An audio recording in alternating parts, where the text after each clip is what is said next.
Derivatives trading involves substantial risk of loss and is not suitable for all investors. Past performance is not necessarily indicative of future results. So stressful when the world's on fire. Good God. I can't look at this, guys. Like, my strategy is you buy it and you hope that you got a good spot. Yeah, but we all think you're crazy. You don't fight this. No way. The markets are freaking out and you don't think that anything is wrong? Come back tomorrow and I'll lose it all. Should be fun. All right, guys. Well, it is Friday. It's been a pretty tumultuous week, and man, yesterday was a real doozy. I'm a little frustrated that I missed out on a lot of that, but you know what? It happens. We're sitting at 3.89 right now on the 10-year yield. And we've got to keep looking forward because we've got a huge options expiration going on here today. And we're probably going to see some more crazy stuff with the 0-day to expiration options. And there is some concern that this gamma coming off could kind of free things up for more movement to the downside in the equity indexes. But we have some Fed speakers today, so maybe they moderate things a little bit. We'll see. Let's just come over to the charts now. Look at how things moved over. It looks like we got some rollovers coming in here. Do that real quick. All right, so here we are in the 10-year. You can see it's just been like a really consistent downtrend since that day. Like every day there's been like big spikes up and everything. So if you're holding a really tight stop, it's hard to hold that. I could have held that. I didn't. So that's why I'm like, I really missed the opportunity, right? And you can see here a little bit more of a move down overnight. I wouldn't say that the yield changed too much, but yeah, a little bit more of a move overnight and then recovering that here. And yesterday, the S&P 500 taking a pretty good dive. Now this is like, man, you talk about the 0-day to expiration, like really messing the markets up, right? We're down big at the open. There's this huge rally and then they sell it all into the close. Super crazy stuff. So that's the sort of nonsense that you should expect today. And I would not be looking for like huge trends in the S&P 500 necessarily. Like, I think that just a moment when you think it's going to stop, it's going to turn in your face, right? Because it's going to be still a contracting volatility environment. Here you got oil taking a huge hit on the nose this morning. And natural gas, not so interesting these days. Gold and silver also just getting absolutely hammered by the yield here. So, and then we got copper. Copper is actually up. So the growth story, the whole like China reopening thing, that still looks intact. Then we got Bitcoin. Bitcoin taking a huge pump yesterday that I don't really agree with, but it may be that the Bitcoin is trying to be a flight to safety kind of access, right? A hedge against inflation. But it hasn't been a very effective hedge against inflation in the past. So we'll see if they're able to hold that. All right. But the dollar's still kind of the star, and here we are above 104. Man, I really stuttered over my words there talking about Bitcoin. I don't know. It's I feel like I have to be a little bit like, I don't want to piss anybody off, but like I really don't think that that move over there is sustainable. I think that Bitcoin is going to get hammered again, just like last time. It's like they're all going to buy it as hedge against inflation and then get buried, is what I'm worried about over there. No need to stutter about that one. All right, let me blow my nose here.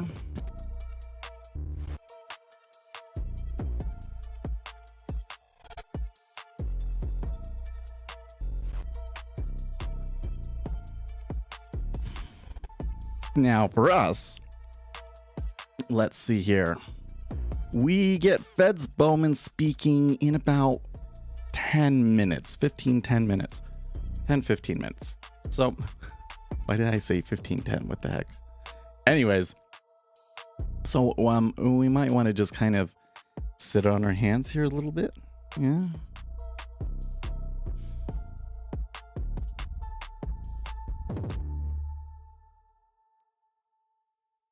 If we get some movement, I will try practicing some market making over here again.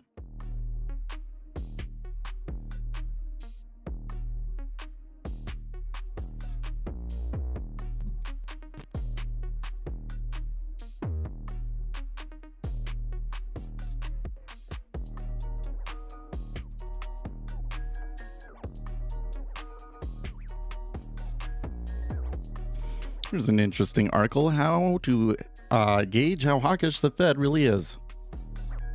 So I let my dog sleep in here last night because he got his balls chopped off, and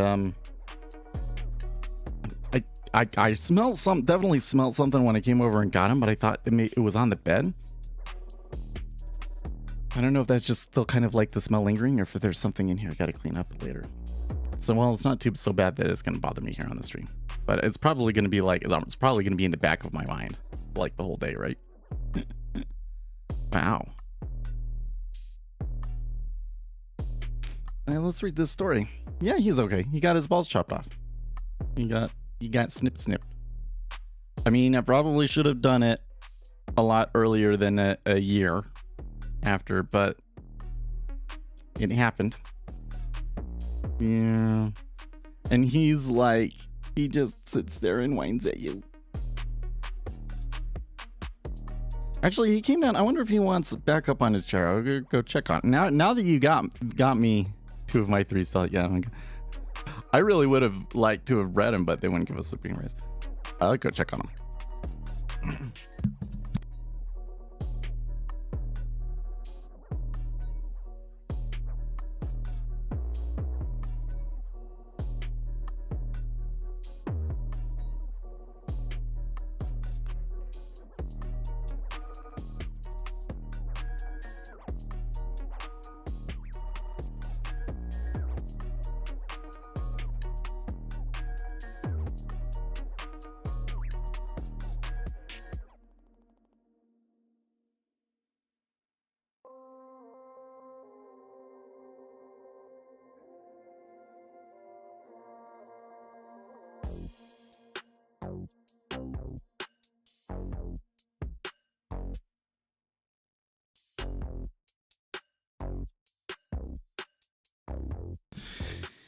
All right.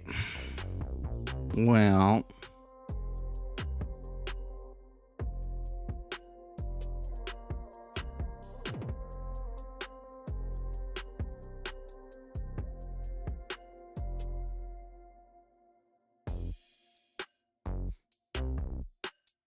it does look like the market is going to sit here and wait for Bowman, huh?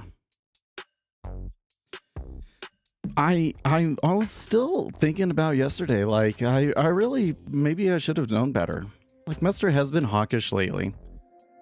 Still, that was a really hawkish comment from Mester. And then of course later in the day, you know what was insane about yesterday? I totally forgot about this. But now that I'm sitting back here, I'm remembering, like, yesterday in the 10-year, like, on so we were kind of going down anyways, and then we had the CPI and it was really bad, right? And then this further push down here was Mester, but then, like, we retraced the entire Mester move. We retraced the whole thing, which was a pretty big pullback, really. And then later in the day, Bostic, or who was it? I can't even remember anymore. Then another Fed speaker came in and slammed them back down to the lows. So, given all of that, we've got more Fed speakers today. If these speakers aren't as hawkish, you might see some big moves again.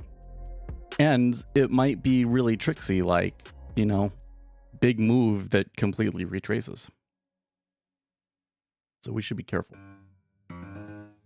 it kind of sucks. So like the thing with the low volatility environment that I found, and if I had realized last week that we were moving into a lower volatility environment after the news, I would have held on to my position. Because what happens in the low volatility environment is it does go the way that you want.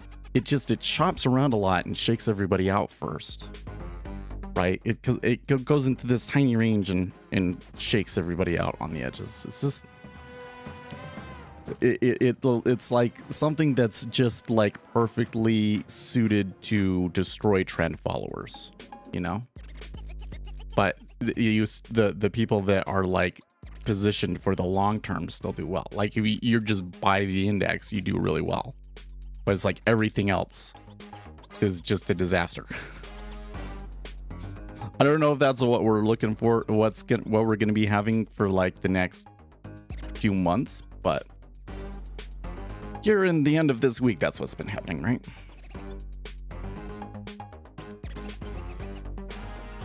Yeah, you know what? I'm still thinking about 2 or 3 of my dogs still have their balls. He kept humping my baby. Like Ethan, he's crawling really well now. And he's getting to the point where he can hold on to something and pull himself up. So it's only going to be a month or 2 before he's going to be walking around. And the dog just wouldn't stop humping him. So it was time to get the balls off. He was starting to do some male behaviors that were undesirable. And I want to keep him on yeah. Dude, Papillons are freaking... So like, I don't think that a Papillon necessarily thinks that it's like the dominant dog in charge or anything like that. But they almost always want to play like they're dominant, is the thing. They always want to play, and they always want to play that game. So he like... And Papillons are tiny. Okay, like it's the smallest kind of dog you can get. So,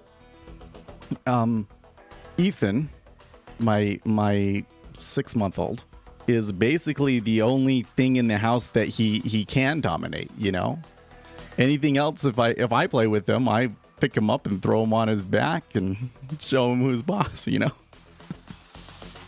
So I think he takes it out on Ethan. That's why if you ever get a Papillon, you got to be careful.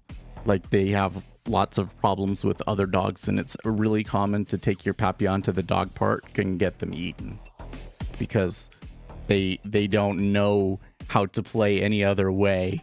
And dogs like a pit bull will be like, nope, not putting up with that. If a dog is smaller than a cat, he probably is smaller than a cat, yeah. If you shave him, if you take all of the fur off, then yeah, he probably is smaller than a cat. But why would that matter? Dog breeds is kind of an interesting thing because people really treat them like an accessory to themselves, right? So I think that the typical kind of thinking on like a small dog is that, you know, I want like a real dog. I'm not like some sissy little animal sort of a thing. But I think that if you look at it more from like the utilitarian kind of point of view, like if I had a big property, then having a big dog would be like useful, right? But I just have a moderately sized property. And having a Papillon is better suited to me because he can hold my interest, right? Really, really smart, easy to train, wants to please you, constantly wants to play. It's a better... but I mean, that doesn't... the size of it doesn't make any differences to whether or not it's actually a dog, though. It is, I think, like, there's another thing is that, like, bigger dogs will act a little bit differently because like some of the small dogs will be a little timid. But like that's what I'm saying. The problem with the Papillon is that it doesn't act timid.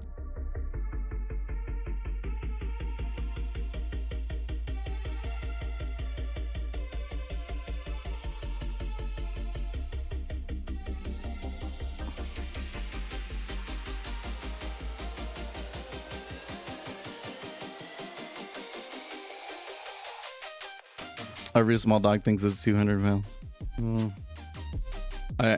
I'm not quite sure how to describe it. The way that a Papillon behaves is very different from the way that a Chihuahua behaves. A lot of people think that like all of the small dogs kind of came from the same line or something like that. You know, it was like they made Chihuahuas and then they all just interbred with Chihuahuas and made these other kind of small ones, but that's not. Most of these, well, not most of these, but there's a lot of separate lineages.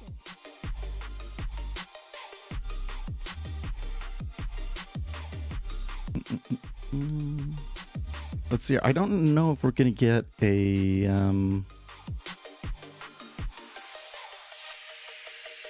Oh, did we have Barkin already speaking? Where am I? Where's my? I'm confused now.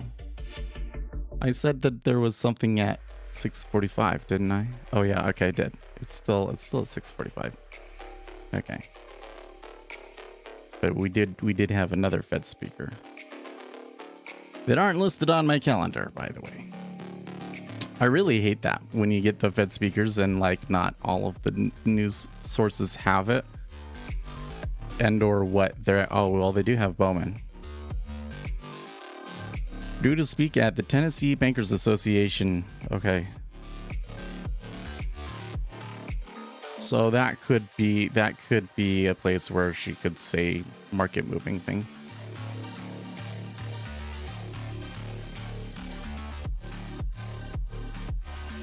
I think that like a Chihuahua tends to be really defensive, right? Like they're really fearful of strangers, right? You come over and you try and pet the Chihuahua and he'll just bite you because he's terrified of you, right? A Papillon loves everybody. As long as they've like been socialized with people, they will love everybody. And if somebody comes over, he will throw an absolute complete fit. I mean, he just goes absolutely nuts until you let him come in and see the new person, right? Every dog we see, your dog goes out. Yeah. So with other dogs, he definitely wants to see other dogs, but he's always a little bit on edge about it.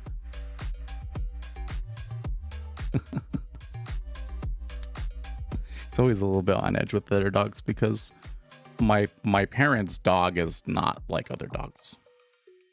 She just gets jealous of them. So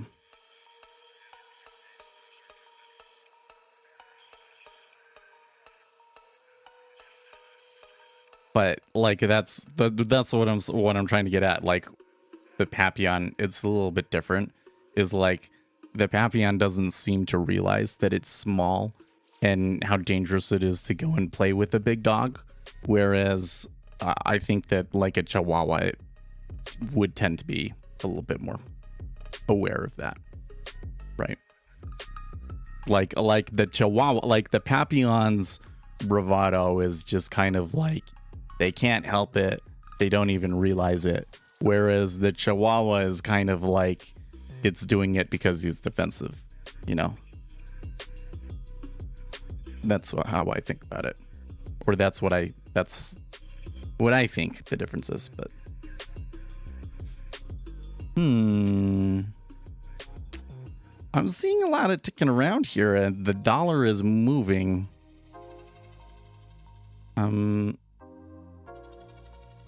Yeah. Financial Juice just tweeting that Bank of America and Goldman Sachs expect Fed hikes through June. which I already saw. And by the way, that's like, so here's the thing that I think is kind of funny about all this is that like expecting Fed hikes through June kind of means, oh, you mean they're going to get to 5.5 and then leave it there like they've been saying they would like all year? Like where their interest, so like coming in here into the 10-year yields and saying this is the highest the 10-year yield is going to get is really hard, I think, right now. Like, I remember when we did this last time and we were above 4 and we were up at like 4.25 at one point, you know? And it was kind of like, well, this rate seems a little bit too high. It's hurting the market or whatever, right? But now because it's closer to the end of the pause, I guess you could say, like where the Fed actually like leaves it and what they do after that is like the next big question, right? It's like, okay, so we get to June and then June they're supposed to stop and then what? How long do they keep it there? Do they start reducing rates after that? That sort of a thing, right? I'm concerned that they have to keep raising the rates because what I see is we've just, because of COVID, so what I'm starting to discover is that we've been in an inflationary or a deflationary environment for a long time since 2008, right? And we've all said that, you know, it's kind of a demographic issue that like as the population declines, that's kind of like deflationary because you don't need as much money out there because there's not as many people, right? But what we're finding out now is we're going into a period where you have more spending than you're ever going to get. So if the US population is going to start on the decline now and is going to continue declining for the next, you know, forever or whatever the deal is, right? Then right now you'll have more spending by people than at any other time, right? Because this is like the millennials are just coming into when they really spend the most, and boomers are still kind of trailing off and haven't quite got to the point where they stop spending, right? So you get the most spending right now, but the boomers are already leaving the workforce. So you have the most demand and the supply is going to be dwindling, right? So it seems to me like there was this period that was always going to be inflationary and that the pandemic maybe just like moved it up, right? And then kind of made it worse by starting everything with a bout of inflation. So I'm concerned that you hold interest rates for a while, market recovers and you know is okay with like the rate being where it was, and then you start seeing the inflation again and you have to raise interest rates again. So there was this thread on Reddit and one of these guys was saying, you know, like if the 10-year goes to 4%, do you just lock it in for 10 years? 4% for 10 years? I think no. I mean, it depends on your goals. It depends on your goals, right? If you're a young person and you're trying to maximize your money, then no. 4% over 10 years isn't good enough, right? You'll make more in the stock market, even after you account for inflation, probably.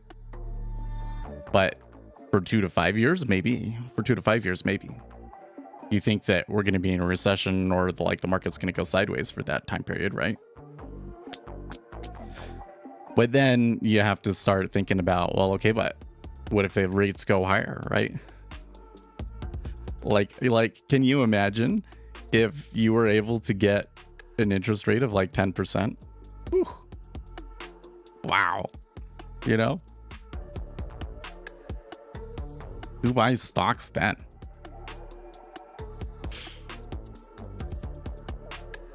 Maybe someday we get into this world where everybody you think it will ever happen? Do you guys think it'll ever happen when bonds become the thing, everybody wants to come and watch our channel because they need to know what's going on with the main treasuries. And they're always going to be asking questions about how to analyze different types of corporate bonds and stuff like that, which is like something that I kind of know about conceptually, but not like off memory or anything like that, because it's not something that I've like regularly done. But yeah, when I rush things up and give people information and be the bond king of the internet or something.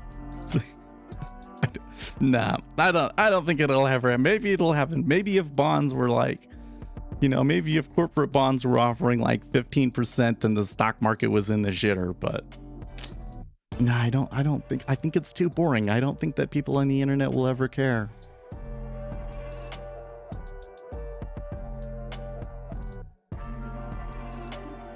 Well, I don't know about this. Bowman is supposed to be speaking. I haven't heard anything yet. Market's been awfully quiet. Last thing I see on Twitter, the headline PPI was lifted by spikes in electricity, natural gas, and gasoline prices, none of which will be repeated in February, ...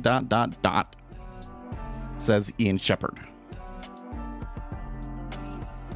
via FX Macro.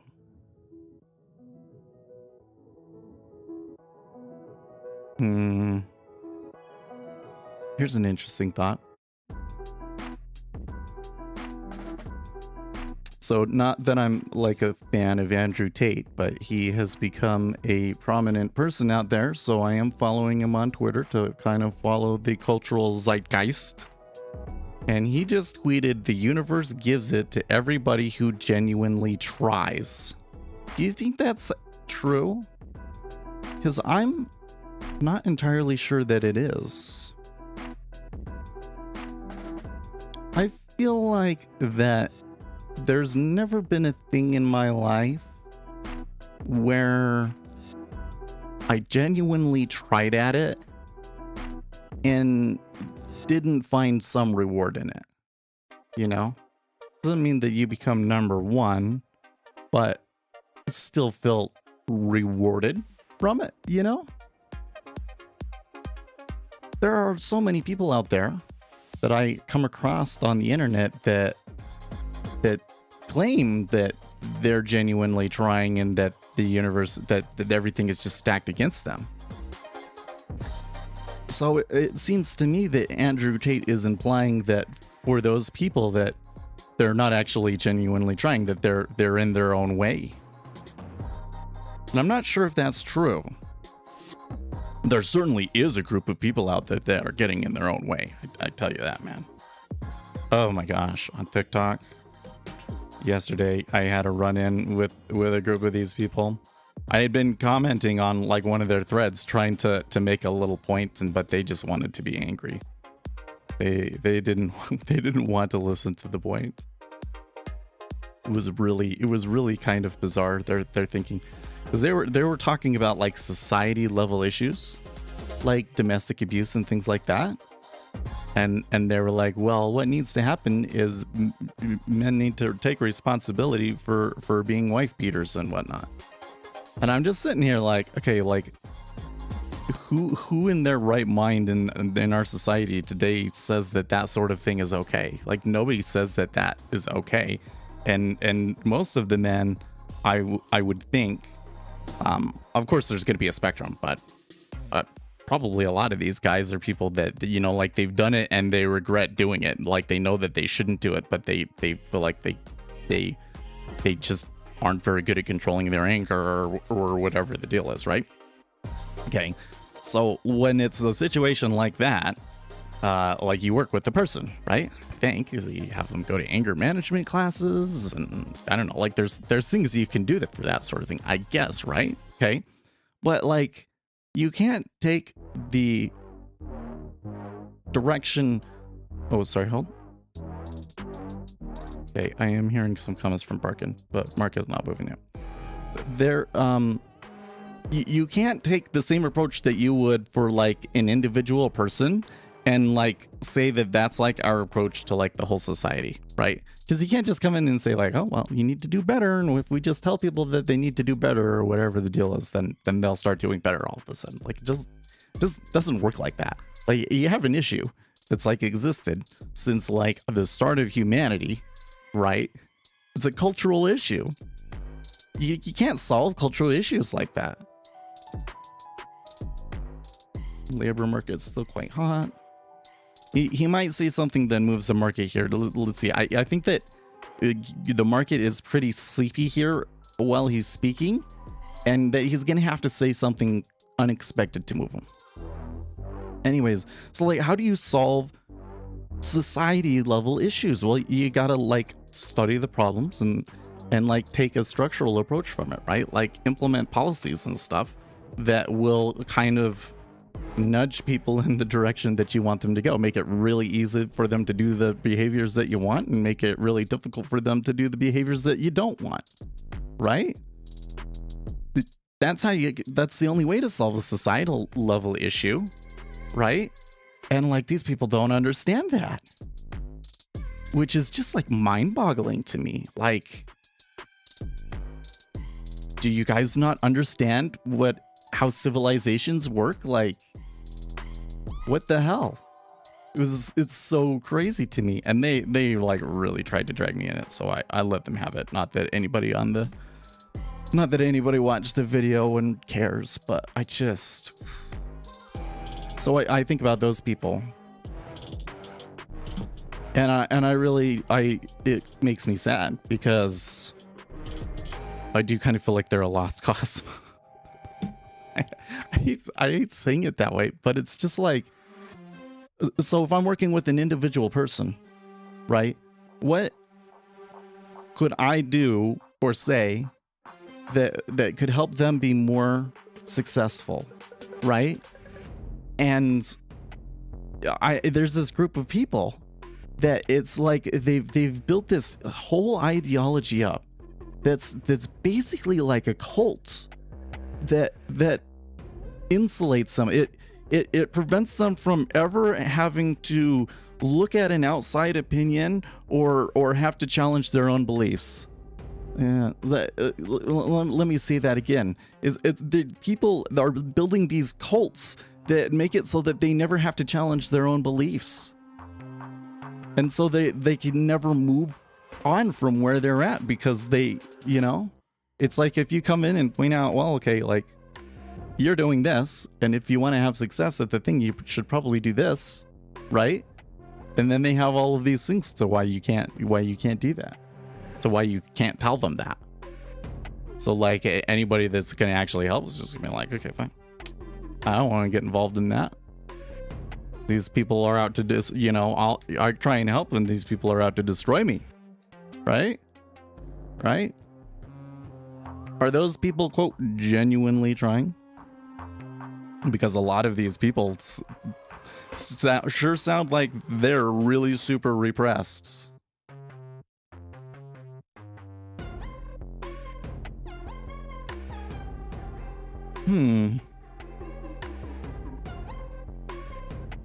So Barkin is saying that businesses are reluctant to shed employees. Maybe that is true. I mean, like, there's lots of layoffs in the tech industry, right? But those layoffs maybe should have come a long time ago. Or maybe should have been multiple waves. Maybe what is a lie?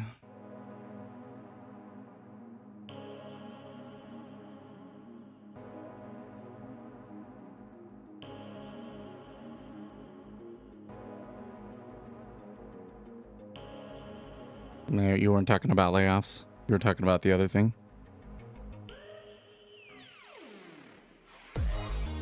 Maybe it's a lie that they're repressed. I think these people genuinely believe that they're repressed, right? Actually, you know what I think is going on this one, in all seriousness. I mean, because now I'm talking about something that's kind of like super serious, so I gotta be like I got to be careful about what I say, because you're getting into an area where I don't know the full situation and everything about the issue, right? But I think that probably something did happen to these individuals, you know? Something happened to them that was not pleasant. And you know, they might be turning around and like projecting it onto everything else, right? Because when I was in the single scene, you know, which is a kind of a weird thing if you're in the single scene in Utah, right? Because if you go into the single scene for 30-year-olds in Utah, right, the vast majority of those people are divorced and looking to remarry. Okay, very, very few of them that never got married, and usually those people are either the super workaholics or just kind of a little weird, maybe weird, or you know, a little behind. So whenever it was, you know, like the Facebook groups, whenever there was like a controversial thread, you'd go and you'd read all of the comments, and like most of the comments that you saw were people projecting their own experiences onto everybody else.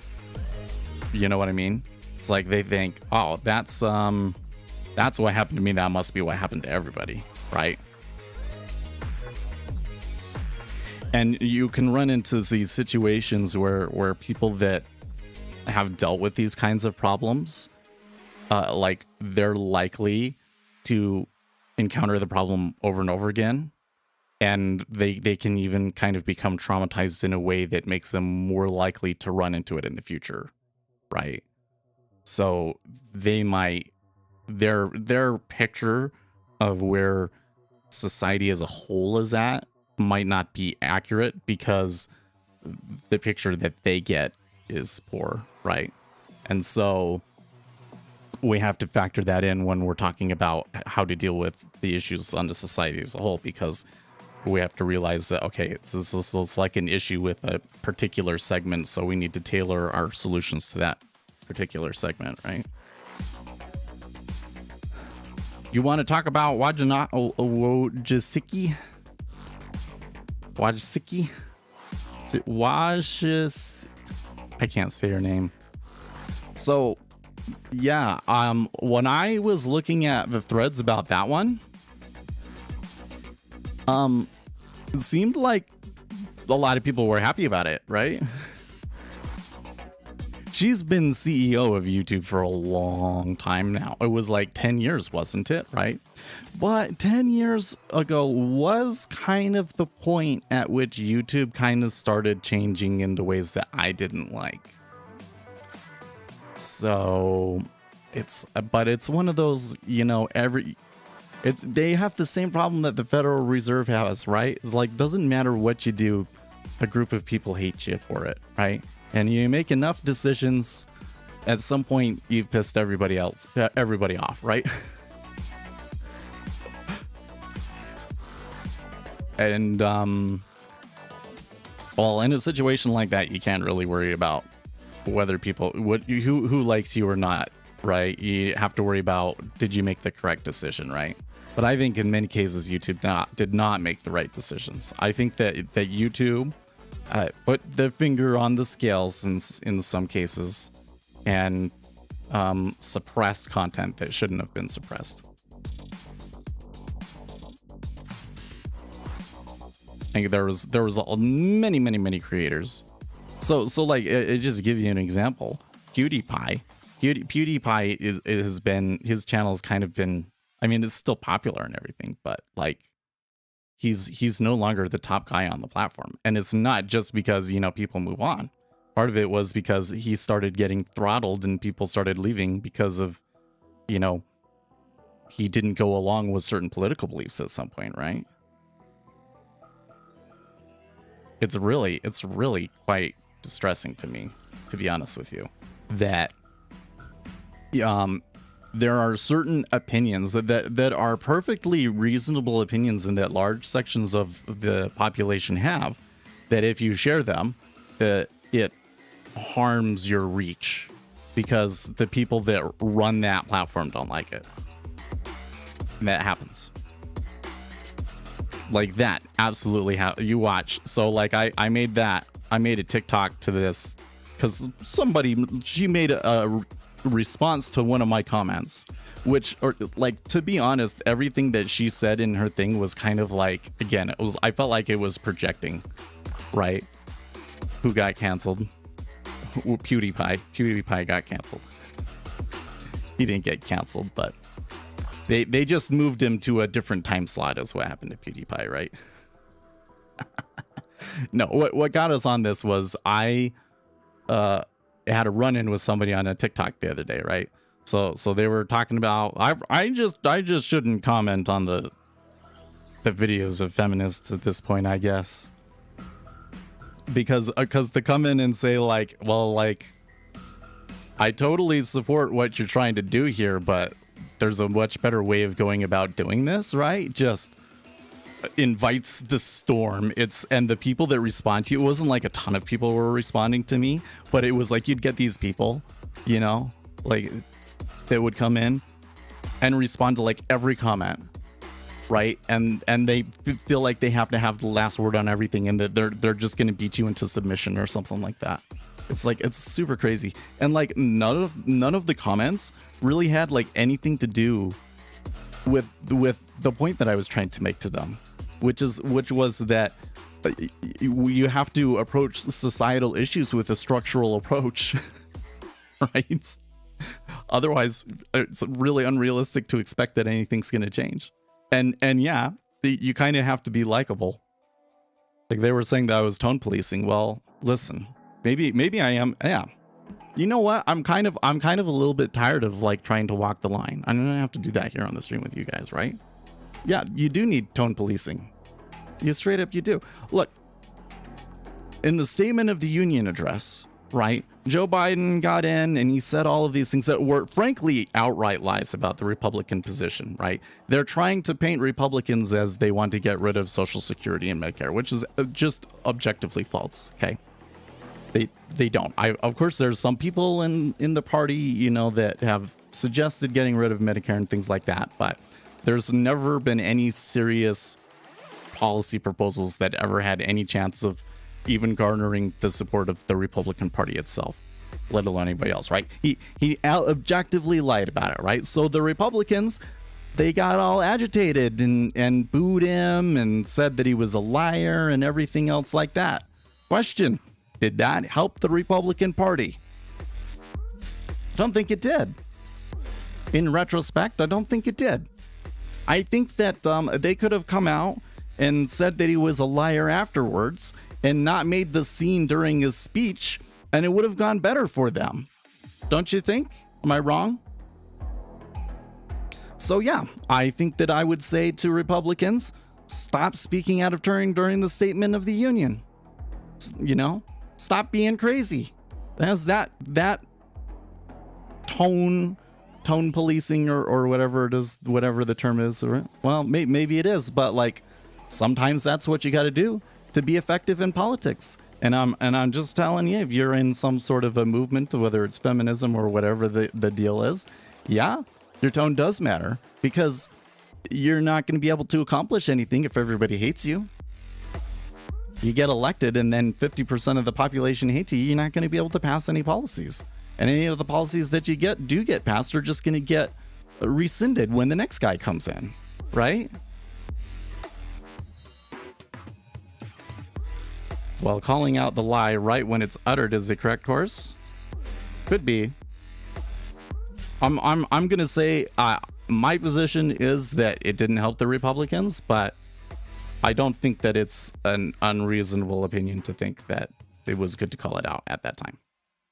It's just I don't think that it really helped them. Right?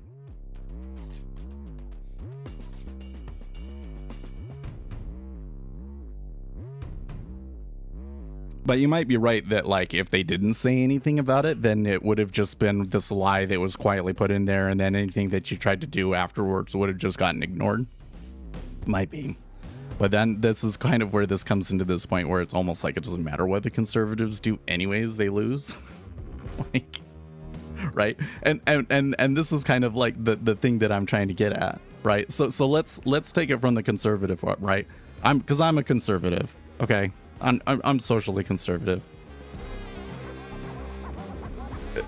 Somebody was saying conservatives should never have given in on the culture war, because that now all of these things are happening that wouldn't have happened otherwise. And I'm like, do you not like see what happened? Like, conservatives did everything that they could, and it still happened, right? And the reason they gave up was because they kept losing, right?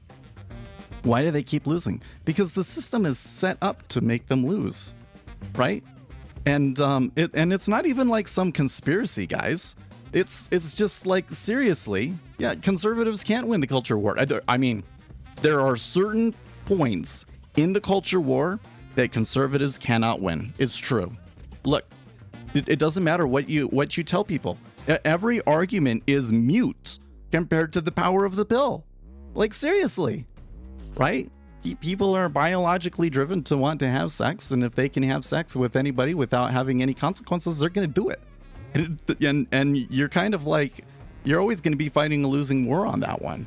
You might have it right, and it would be good to teach your kids and your people things, and I think that you'll be more successful if you you get married and you don't be promiscuous, okay? Because that can be very emotionally damaging, okay?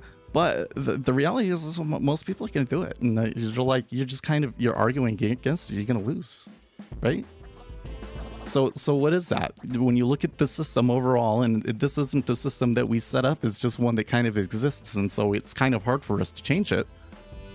The system is set up against you in that case, right? Right? If you wanted to win that war, you would have to implement certain structural changes that I don't think would be ethical, right? You'd have to do what, the liberals are always accusing conservatives of wanting to do. You'd have to set up some sort of a conservative religious regime sort of a thing, that police people's private behavior.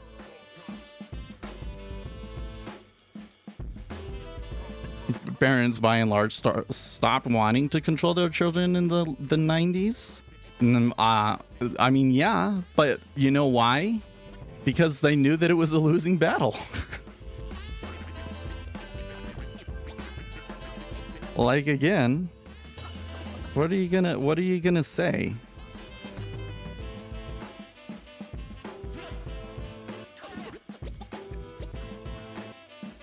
Like I can tell my stepson, all of the things that I know, and give him all of the reasons to go and do the right thing. But the fact of the matter, and I can do everything to try and watch them and kind of make it hard for them to do the right thing, and make it easy for them to do the right thing, and reward them when they do the right thing and everything else. But at the end of the day, if he wants to get his dick sucked, it's going to happen. And there's not a whole lot that I can do to stop it if they're really determined, right?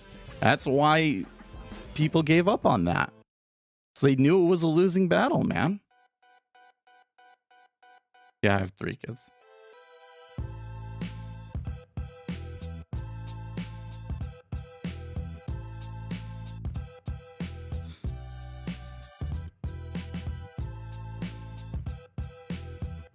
Right?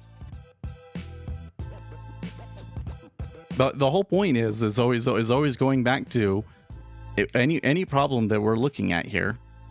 What we're good at is understanding the structure surrounding that problem, and how the structure of the problem leads to certain outcomes, right? That's what we do here in the markets, is we understand what the limit order book is and what the statistical properties of that are, and how it leads to certain outcomes, and how you can kind of adjust your trading to be most in line with those behaviors, right?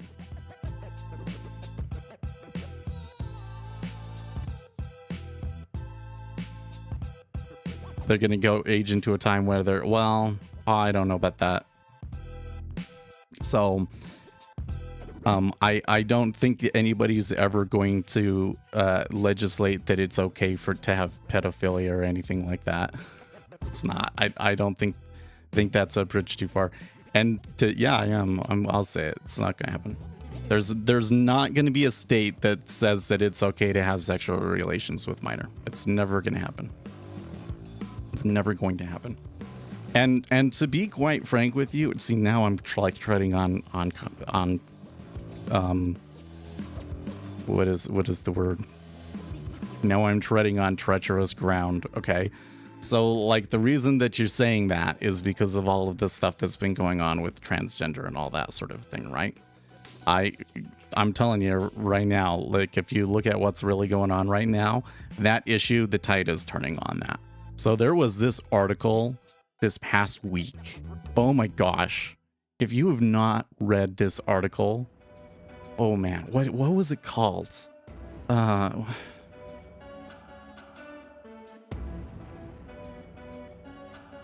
me find it.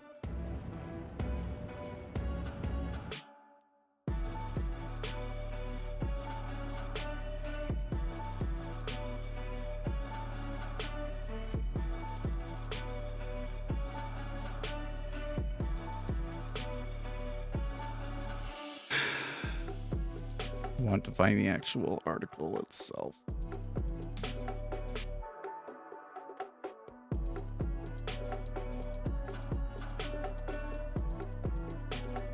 What is the oh, I really hate it when you search for something and the main story for it gets buried.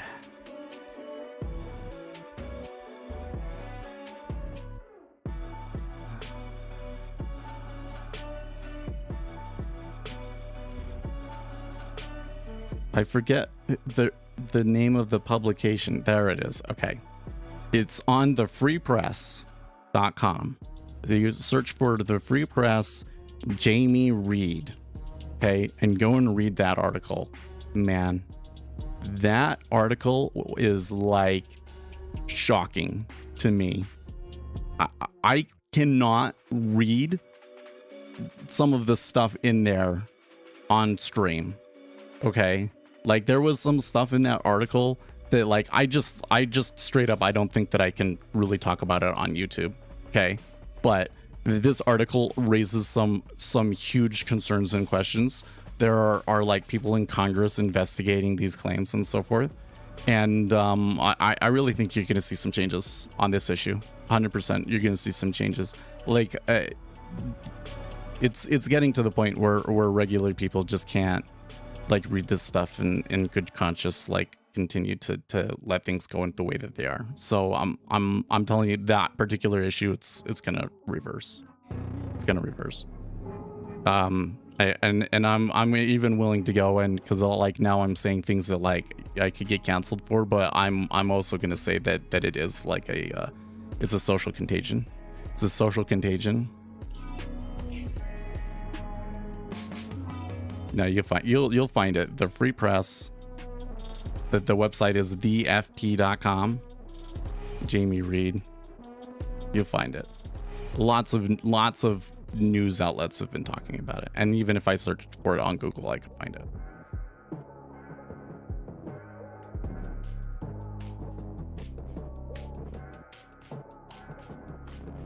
Yeah, so go and read the article, Uzi. Because is Jordan no, Jordan Peterson is not problematic. Jordan Peterson is a smart guy with a lot of valuable insights. Not that he's always right about everything, but he has a lot of valuable insights. You read it when it was published?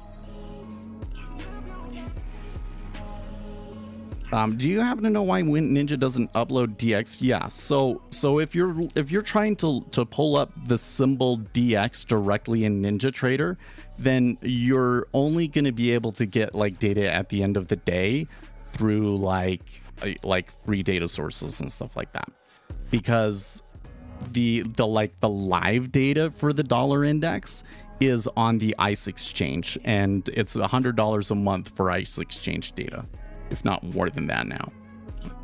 That's why I have my synthetic dollar index, right? Now, if you have my synthetic dollar index and that one is not loading in real time correctly, then you might not have you might have a limited data plan. So some people, when you sign up for the data, you can get like the CME bundle. If you get the CME bundle, then you're fine. But if you just only get like equity indexes, then it won't show you the you know, like you shouldn't be able to pull up 6J and see live data. And so that then it will do that. Peterson should marry. Why? I'm not a fan of Peter Schiff. Let me tell you. It's not like Peterson is always right about things, right? Like, because of all of the stuff that happened in Canada, he was openly supporting cryptocurrency stuff, and I really think that cryptocurrency is corrosive to society, so he's not right about everything. Right. And I do think that people kind of misunderstand Jordan Peterson a lot. Like, he is a psychologist. He's there to provide insight on cultural issues, because he's very insightful on that because of his knowledge in psychology, right? And he's not a politician, right?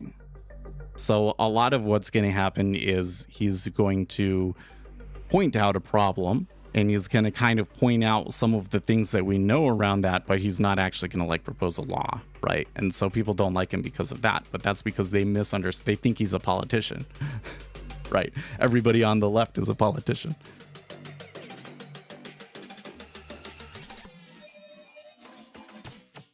The synthetic dollar updates in real time. I wish I could add the indies. Oh, but you can. Trading Bunny. So what you can do is, here, I'll show you. So you kind of have to do it a little funky. Oh, you gotta be careful about it, actually. So if you want to do that, my recommendation would be to make a new indicator that adds both of those things that you want and then plots them together. But I digress. Because what you can do is I can come in and I can say like let's just do something simple and say I'm going to add a simple moving average. I'll show it on my screen. And then in here you can see there's a data series, and you can change the input series that SMA runs on. And then you can make it another indicator, right? So then I can go in and make it be my synthetic dollar index, right? And that's why there's like a regular version and then there's a candle version. If you just do the regular version, then it will work really well for like those SMAs and stuff, right? And that should let's try it. Should load up correctly. Yeah, and then you can come in here and you drag it right where you want, and look, now you have the moving average, right? But in order to do that, I've loaded the data series twice now, right? I have the synthetic dollar index for here, and then I also have the synthetic dollar index on this SMA kind of underlying it, right? And NinjaTrader doesn't have any way to make this like the primary data series, so that anytime I'm running an indicator on it, right? When I come in here, what I wish that they would do, is make it so that when you come in here and you go into input series, right? And you look over here, available, you're going to see like the main data series, and you're going to see indicators. And I think that it should show all existing indicators already on there, so that you're not duplicate loading data. Because the synthetic dollar index is kind of, it's loading like 6 data series, right? So it's not a cheap indicator in terms of like resource usage, right? So the way that you get around that is you have to make your own indicator. So you go and you make your own indicator that adds the dollar index and the indicator that you're talking about, and then draws both of them together. Right? Makes sense? But I never really got into that because I don't know what else you would want to add. But if you want to do that, you could do that.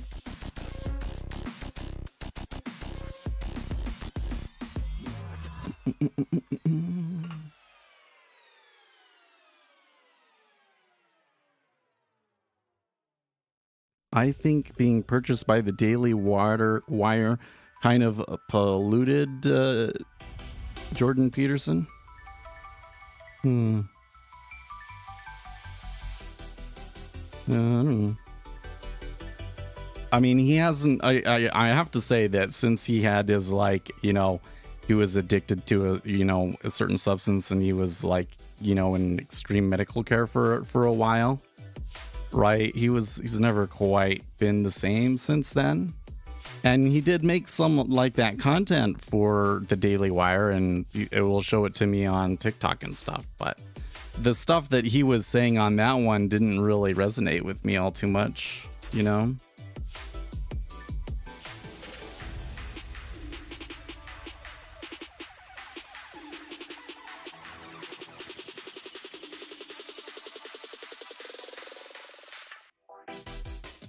One of my professors said something along the effect that he is the reason people like Tate are getting traction. No, I think that people overthink it. I really think that people overthink it. So like, number one, the reason that people like Andrew Tate get a lot of traction is because the social media websites optimize for engagement, and people like Andrew Tate have learned how to hijack the algorithm. It promise people big things and get more traffic from, you know, giving people unrealistic, you know, get rich schemes. That's what's going on there. And then Andrew Tate took it a step further and said, okay, go and make all of these videos of me and put like a video of somebody playing Minecraft or you know, a car game or whatever the deal is, so that if they're not interested in watching me, they'll watch the car, and that keeps them engaged, and then that boosts the video and the algorithm. And he totally took advantage of that, right? So that's point number one. Point number two is that because Andrew Tate had a couple of moments, and I'm going to say I don't agree with him on everything, but there was 2 or 3 things that he said that were absolutely true, needed to be said, and really strongly resonated with people, especially men. So we got traction because of that, right? And people are all saying, like, trying to come up with all of these things about why it is like how about, why can't you just admit that he said one thing that was true and is a problem in our society? Like, come on. Like straight up, because here again, it's like people, you say this stuff and people try and portray you as like a woman hater or anything like that, which is just couldn't be further from the truth. Like really. In my view, it's you're trying to help and protect women, and I'm just telling you, you're gonna be awfully lonely if you're 70 years old and you've never had kids or been married. Okay, and there's a lot of people that looks like gonna be in that boat, and Andrew Tate said it, and they really hated him for it, but he was right. He's right.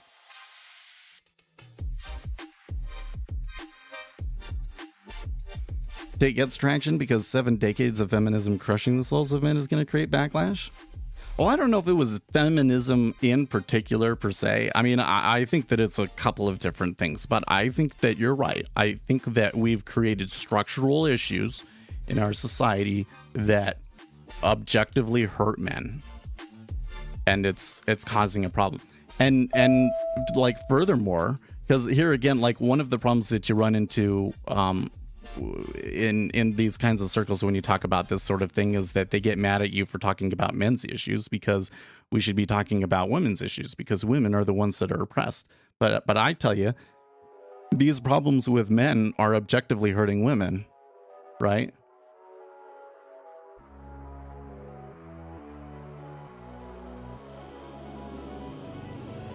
Does Jordan Peterson have 3 divorces? No, he has kids. Who's the professor? Who are we talking about? Oh, you're saying that whoever it is that says that is like, yeah, okay, I got you. Okay, I'll give you an example. Okay, so we're talking about domestic abuse, right?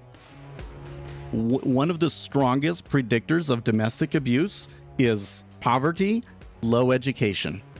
Okay, So the more educated a person is, the less likely they are to commit domestic abuse. Okay? And what are we doing? We're structuring everything about our education system to hurt men. The number of men, the percentage of men going to higher education is declining. There are now 60% women in higher education. So more women go to college than men do, right? That's indicative of a structural problem. And if you want to reduce the amount of domestic abuse out there, you should be doing things to get more men into higher education. So stop stacking the deck against them, right? It objectively hurts women. It objectively hurts women.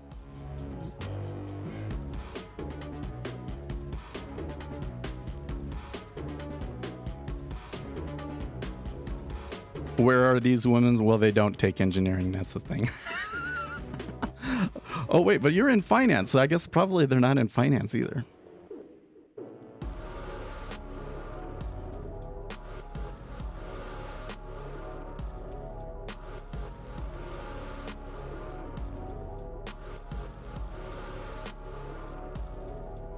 Yeah, you're in math.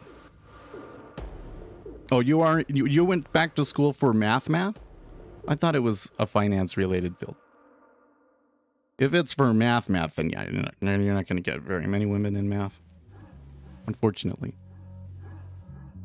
Maths. You know, the thing that Jordan Peterson talks about a lot that was like one of the key insights that he gave to people, I think, was that the more egalitarian a society becomes, the stronger the gendered preferences become. But the things the women want to do, female, feminine things, and men want to do manly things, and like those preferences become stronger the more egalitarian the society is, which is kind of weird because not that it's kind of weird, but there are some fields out there that are very male dominated that I don't think necessarily need to be, or you know what I mean? Like, I think that women could be really interested in that field if, I don't know, it was just presented differently or something.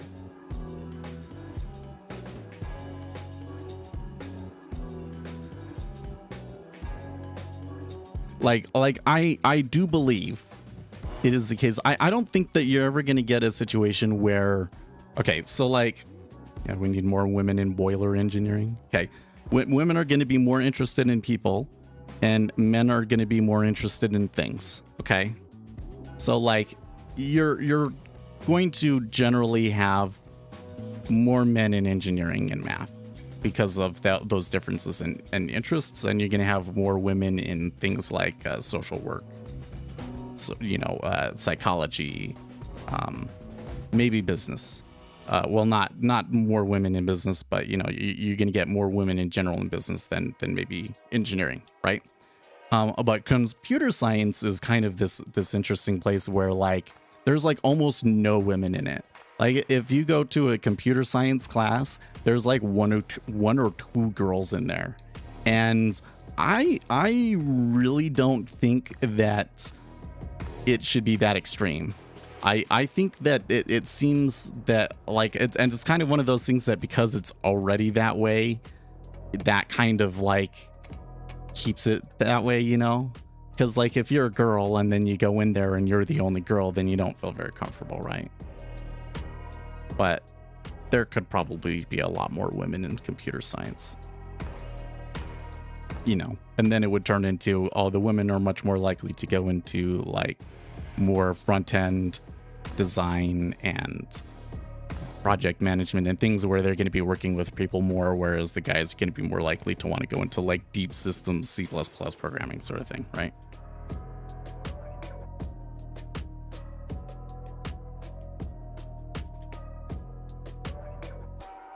You don't think the pursuit of equity via lowering standards for everything? Oh, well, where did I say that where did I encourage lowering the standards for anything? Right? What I'm saying is, we should try and make women feel more comfortable in computer science. Oh, okay. You weren't accusing me of something. You were just kind of making a joke. So I understand. Yeah. No, what I was musing about was I think that we should do more to try and make women feel more comfortable in computer science, because I think that there could be more women than there are. Like, I don't expect that you'll have more women in computer science than men ever, but it shouldn't be like there's only one or two of them, right? I'm not sure that people's preferences can explain a disparity that large, right?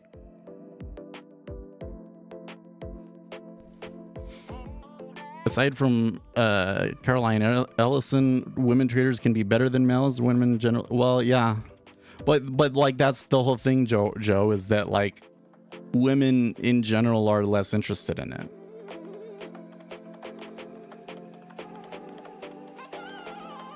There's a lot of places in finance for women, for sure, right? But finance is also really competitive, and so that kind of makes women not as interested in it. And the women that are interested in it are, you know, particular type of women that are more comfortable with being in a competitive environment, right? So on that side, what you got to do, that one's real tough, because like the banks have had real problems with this, right? Like the banks since the 50s and 70s really have put a lot of effort into, you know, supporting the causes of women and trying to be like, we're a place where if you're a woman, you can have a full career and you can do well and all this sort of stuff, right? And then there's still all of these scandals and problems with them, right? Where like women say that they're discriminated against, and that there's this old boys culture in there that they can't get through and stuff like that, right? And I think the problem that you have there is that finance is a competitive place, right? And so you don't want to give up your competitive edge. So how do you maintain your competitive edge but still make things more comfortable for the people that aren't hyper competitive? Beats me, but I think that's kind of the challenge they've got, right?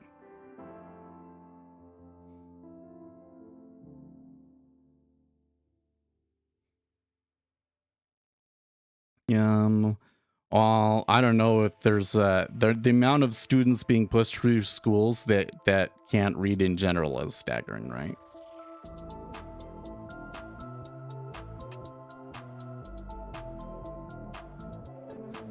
I'm teaching my girlfriend how to read a curved spline, and her complaint is it doesn't have colors. It should have colors on it's on a computer. Yeah, I don't know. It's those.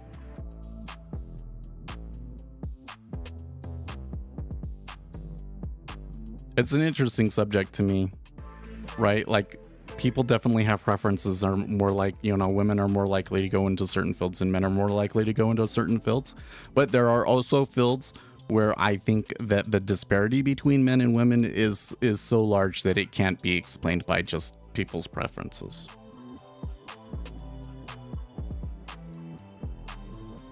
It disproportionately, well, I'd have to look at stats like that.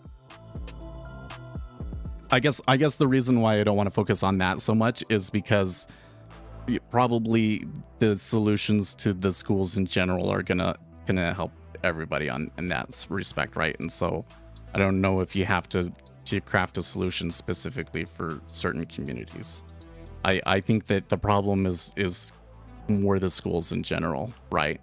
That because it's all based on your property taxes, some schools are really, really well funded and other schools are not funded well at all.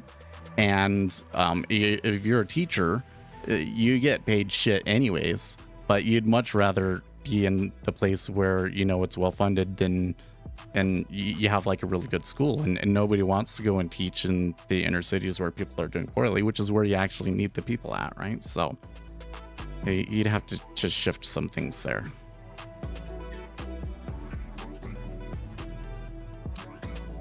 Is it being done for the benefit of said community? I don't know. I don't know if it has to do with that particular problem. I don't know if it actually has to be done with that community. I mean, I think that those communities do have specific problems. So again, the thing that is gonna get me canceled, man. Look, there's a lot of these problems are caused by government regulations. Okay, like the way that the system is set up, like, encourages people to become single mothers, right? And the children of single mothers just don't do as well. They just don't. It's nothing against the single mothers. It's just the stats, right? There's 12-year-old. Somebody's gonna watch, and they're gonna put it on TikTok, and they'll be like, "See, that's a woman hater because he says that the children of single mothers don't do as well."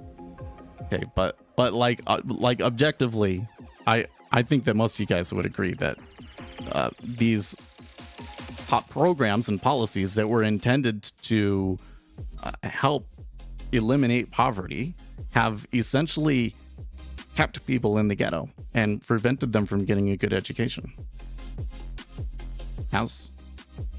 So, like, the first thing is you need to strengthen families and keep more families intact, right?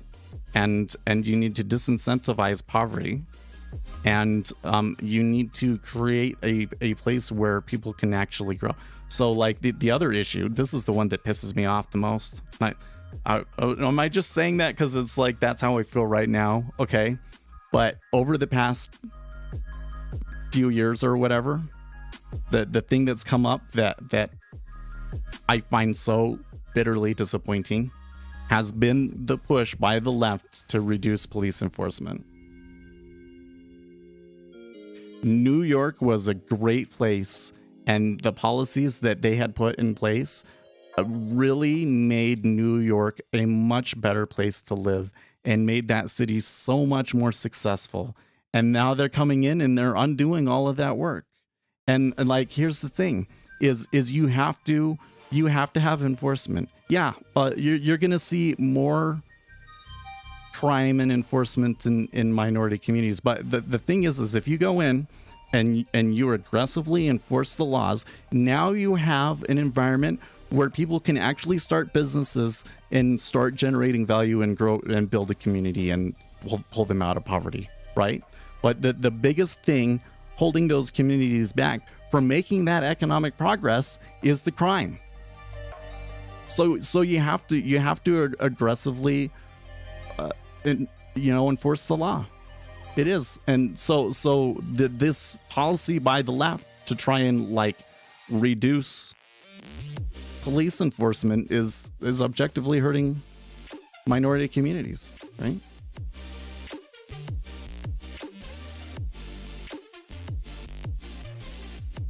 Information flows quicker than ever these days, and now slowly people are realizing the government doesn't have the best interests of the population in mind. I don't know if people actually are, though, Joe. I think that people on the right always kind of knew that, and it wasn't necessarily their primary focus, but they always kind of knew that. And people on the left are still kind of sticking their heads in the sand on it.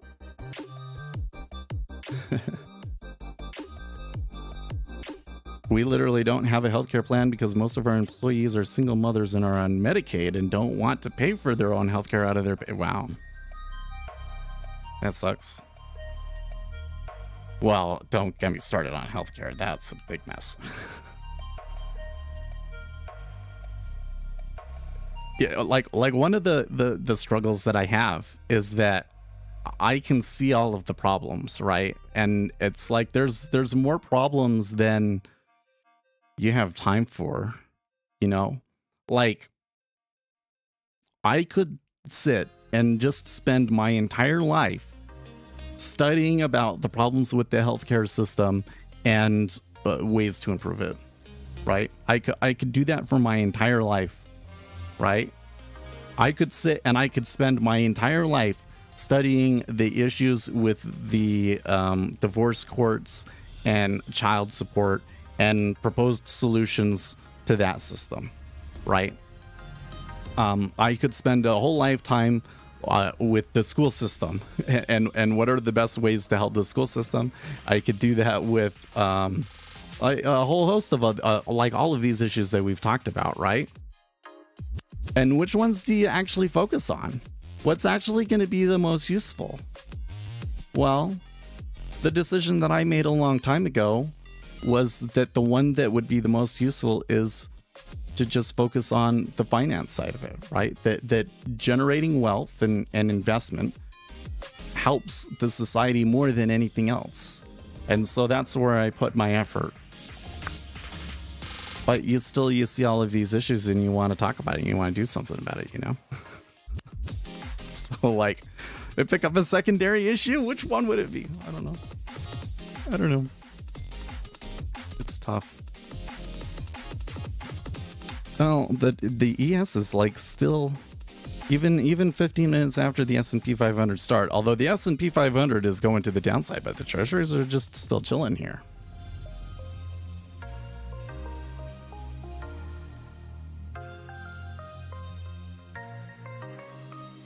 Bowman is still speaking. Although not, I guess maybe not saying anything significant.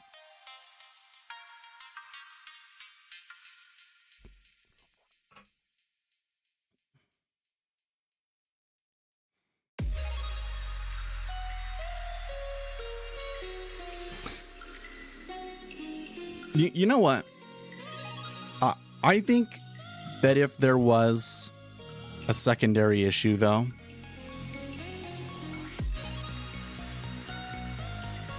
yeah, the news squawk is talking in my ear. I think that if there's a secondary issue that I have, it's the social media and cultural cults sort of thing, right? So that's what got us into all of this to begin with, right? Is the thing that I see is there's all of these structural issues in American society, and because we've created these cults, these like literally like these political cults where the people inside of those groups have been insulated from ever having to challenge their worldview. Because of that, we can't solve any of those problems, right?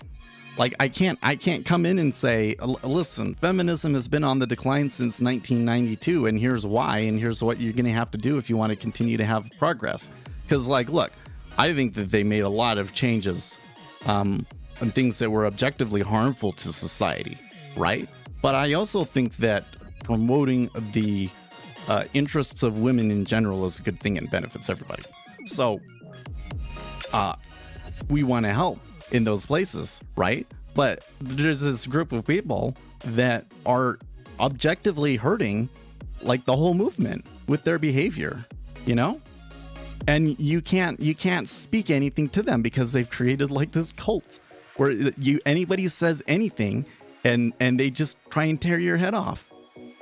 You can't give a suggestion. You can't point out where they're being ineffective or that they should focus their efforts here or any of that. Yeah. Right? And it's like that on like effing everything. Like if I come in and I talk about, you know, man, so I made a post about how to figure out how much you need to save for retirement because I saw people posting TikToks that were like, you don't even bother saving for retirement because you're never going to be able to do it. Which is just so wrong. And that, it makes me mad that people post videos like that because they're hurting so many people by saying that. And that's my primary issue, right? Is the finance and investing part, right, of it, right?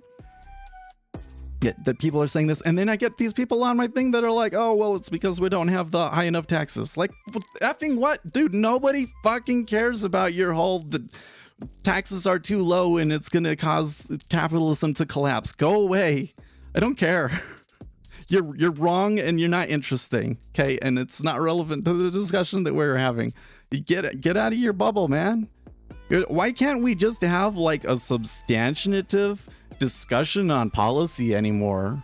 I feel like we do it here on the stream, but like everywhere else that I go is just the crazies in charge everywhere, man.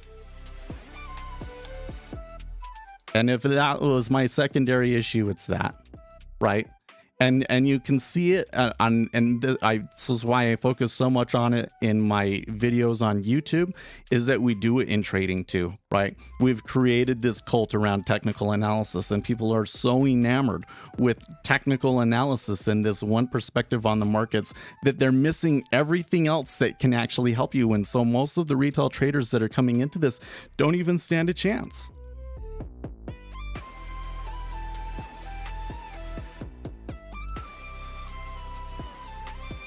Yeah, Lucas posting the Bowman's comments.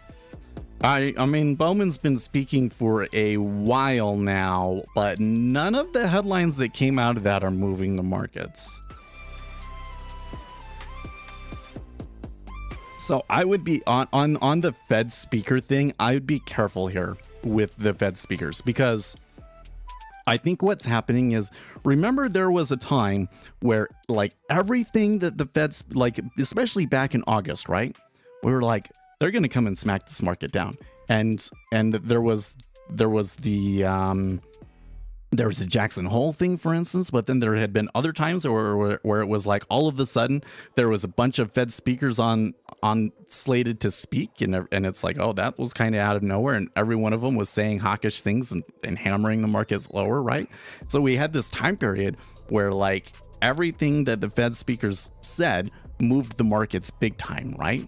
And then more recently we've kind of come into this place where like it's almost like the market doesn't care what they're saying anymore. You know, it was kind of like that for a while, where we were just yawning at whatever they said, and a lot of people were taking trades because it's, oh, that's a significant change, and the market just shrugged it off.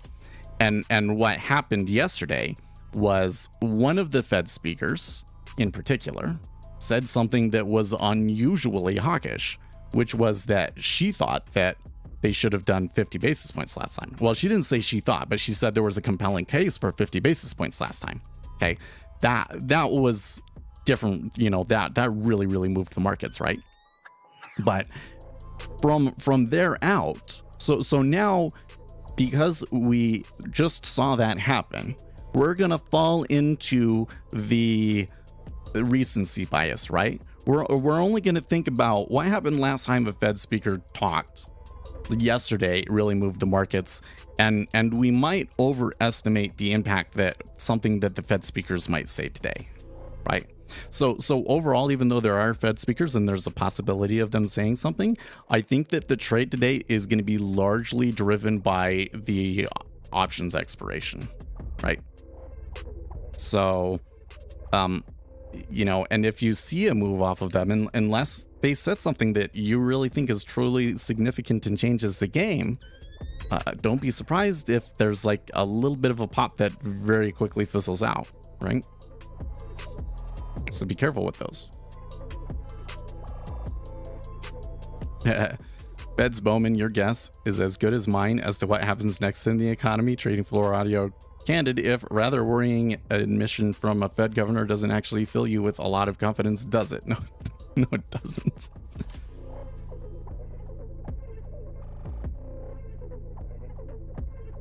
I think that the Federal Reserve is starting to realize that they're just along for the ride, right? Like the Federal Reserve has the ability to really direct the economy and push in those certain situations. But it seems like we might be in a situation that's bigger than the Fed. Yeah.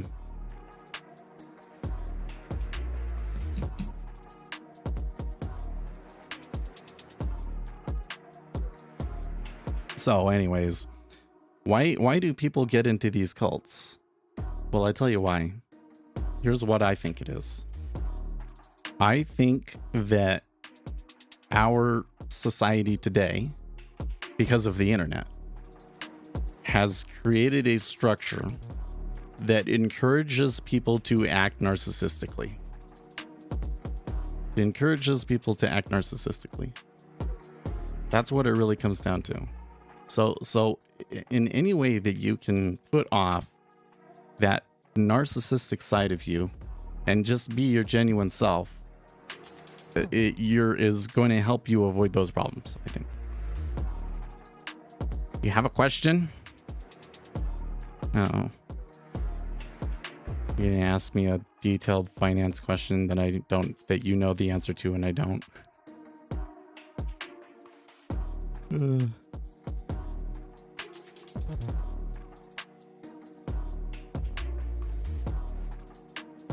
See, you go into these places. I can't go into some of these threads and give a suggestion because it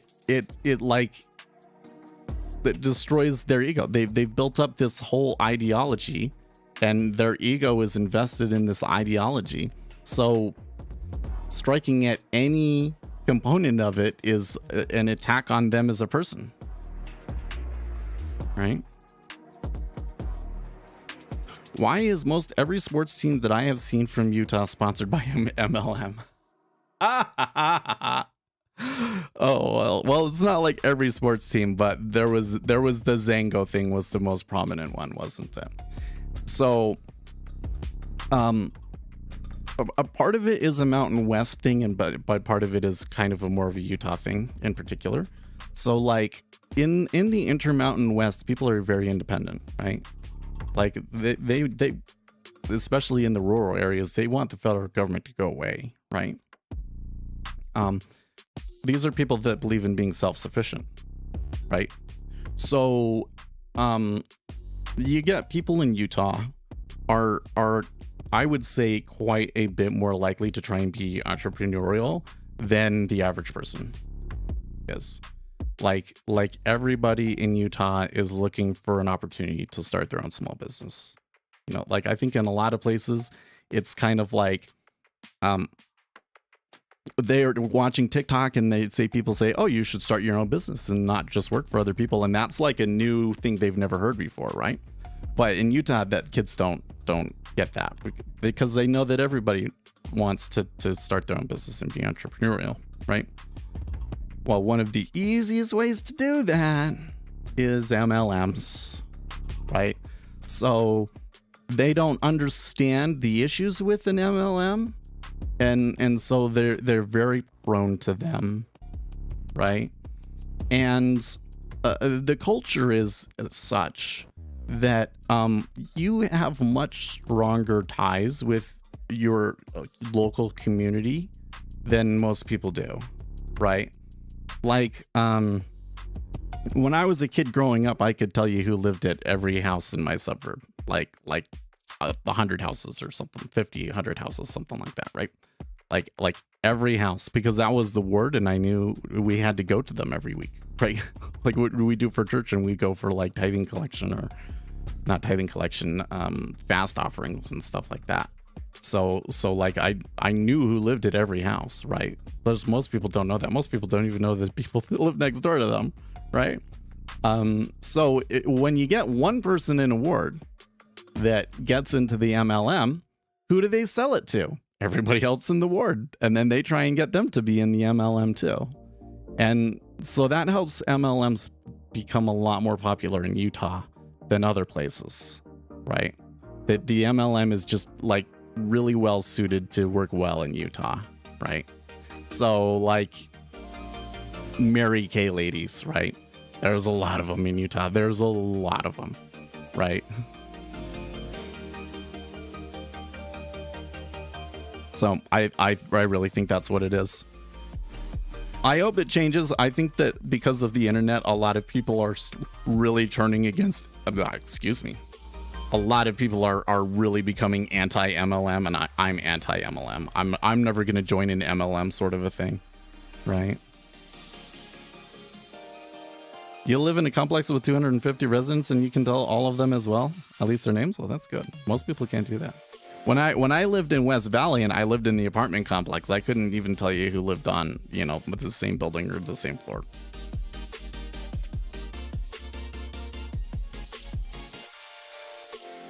But in the suburbs, you have a ward, and they all go to church, and it's 100 or 200 people. You know all of them. It's the way that people are meant to live, right? Dunbar's number is about 150. And what happens with churches is that when the congregation gets more than 150, we break it up.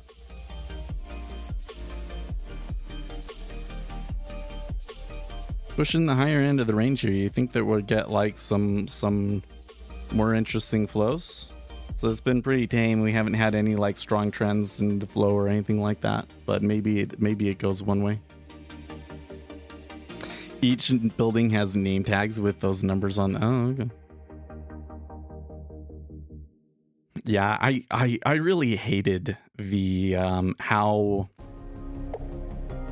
non-community a lot of the apartment complexes were that I've lived in. I would have thought that like living so close to people and everything that you would like know people really well and you do a lot of stuff, but it's not. Like everybody kept to themselves and they didn't really want to talk to you. And it was funny that Trading Bunny is laughing about Mary Kay because she's probably constantly asked by people to do it, right? My wife does it. Like she doesn't like put any effort into it, but it's just like every 6 months, her and my mom and my sister all put their order together and get their order and get it at cost. And the essential oil companies, that's what I hate that. So ever since I found out that I'm allergic to like practically everything, have a box of essential oils in me. Oh man. No, like so ever since I found out that I am like severely allergic to everything, any kind of smell whatsoever like immediately triggers me. What's that? It's I don't think that I have like more sensitive smell than other people, but I'm just paying attention to it more because of that, right? So anytime I come along with the, they put an essential oil on their foot or whatever the deal is, and I can smell it, and it drives me crazy. So annoying because by and large the whole essential oil thing is just a complete scam. It's just a complete scam, and so many people in Utah want to believe in those things.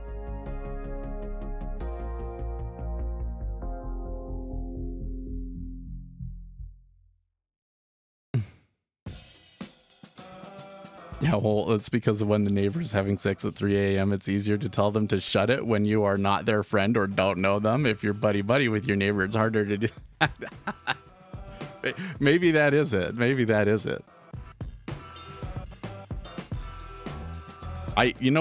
Actually, oh my gosh, what I'm about to say is so bad, but at least where I lived in Utah, the reason that I think it is because I think that everybody in the apartment complex thinks that they're too good to actually live in the apartment complex, right? They don't want to interact with the other people in the apartment complex because that would be interacting with the Vulgate that will hold you back and pull you down. And they're only just there temporarily because they're young or whatever the deal is, right? I think that's why in Utah, in apartment complexes, you don't typically talk to very many people.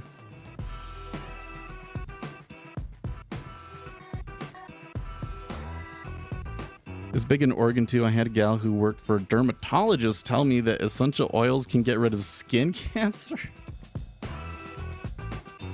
Oh man. Like one of the things that continues to confuse me in our modern world is why is it so easy to spread information about like empirical things, like we got a problem with the scientific community, right?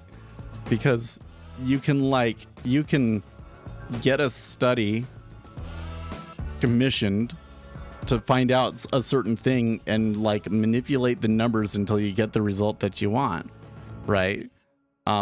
But then people can also like just share complete absolute nonsense. So it's like people don't trust the science, and it's just weird. Like I don't understand how when you can go and search, okay, does doTERRA work on the internet, and yet still mass numbers of people buy it. So that makes no sense to me.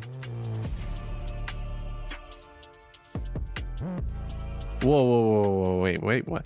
In India, black magic people cure cancer by tickling you with peacock feathers? That sounds like a good gig, man. I was like, what? Oh. Essential oils are nice to freshen up. Room scent, dilute with water, spray, easy for breezy. Oh my gosh. My stepdaughter.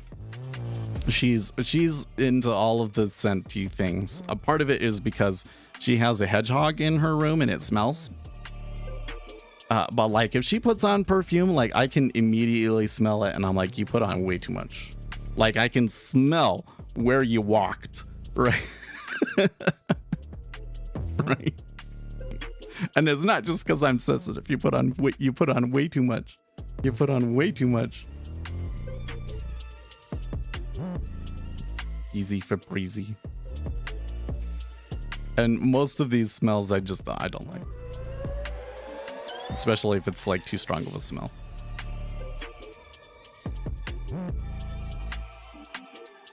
That hedgehog smell is pretty bad too. Like the worst is, oh my gosh, like one of them, I guess their dad is into like Wiccan stuff or something. So one of them had incense and they decided to burn the incense in their room, and I was like, oh no. I will not have that smell on my house. That is the smell of white trash to me. I hate that smell. Hate that smell. Smell of like burned incense. I hate that smell.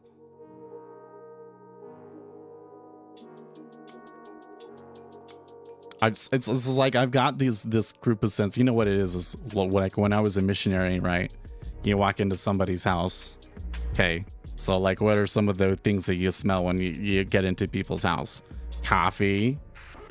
Some people smoke. Some people do marijuana, right? And you can smell those things as soon as you enter the room, right?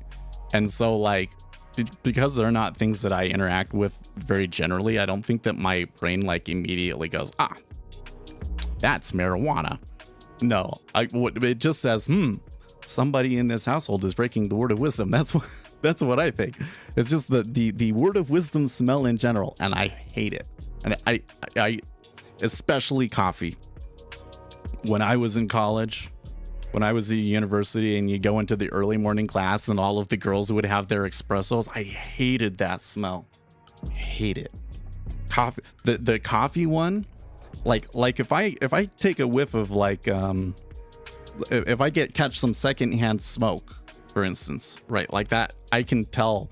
Then even the secondhand smoke, you can feel the nicotine go straight into your bloodstream and calm you down.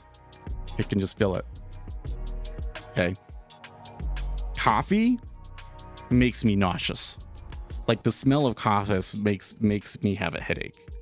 Can't stand it. Burnt incense. Yeah, and burnt incense to me for some reason seems to fit into that category of things, because it would, like, a lot of the people that would smoke marijuana would also smoke incense to cover the smell of it up, right? So don't like the smell of incense.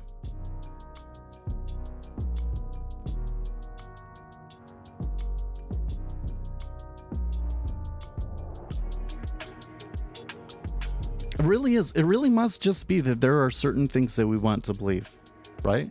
Like, if you're willing to experiment with taking plants and turning them into medicine and things like that, I mean, we did discover a lot of medicines and uses for substances like that. So I wonder if, like, we are, like, biologically wired to want to believe in those sorts of things, you know, and want to find new ones. Uh-oh, he's got a YouTube clip because I said something silly. You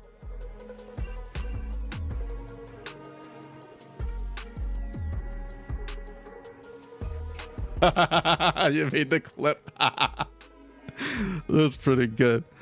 That was a pretty good clip, Uzi. I don't know if the individual clip is too interesting out of context to anybody other than the people that watched this stream, but that was a pretty good clip.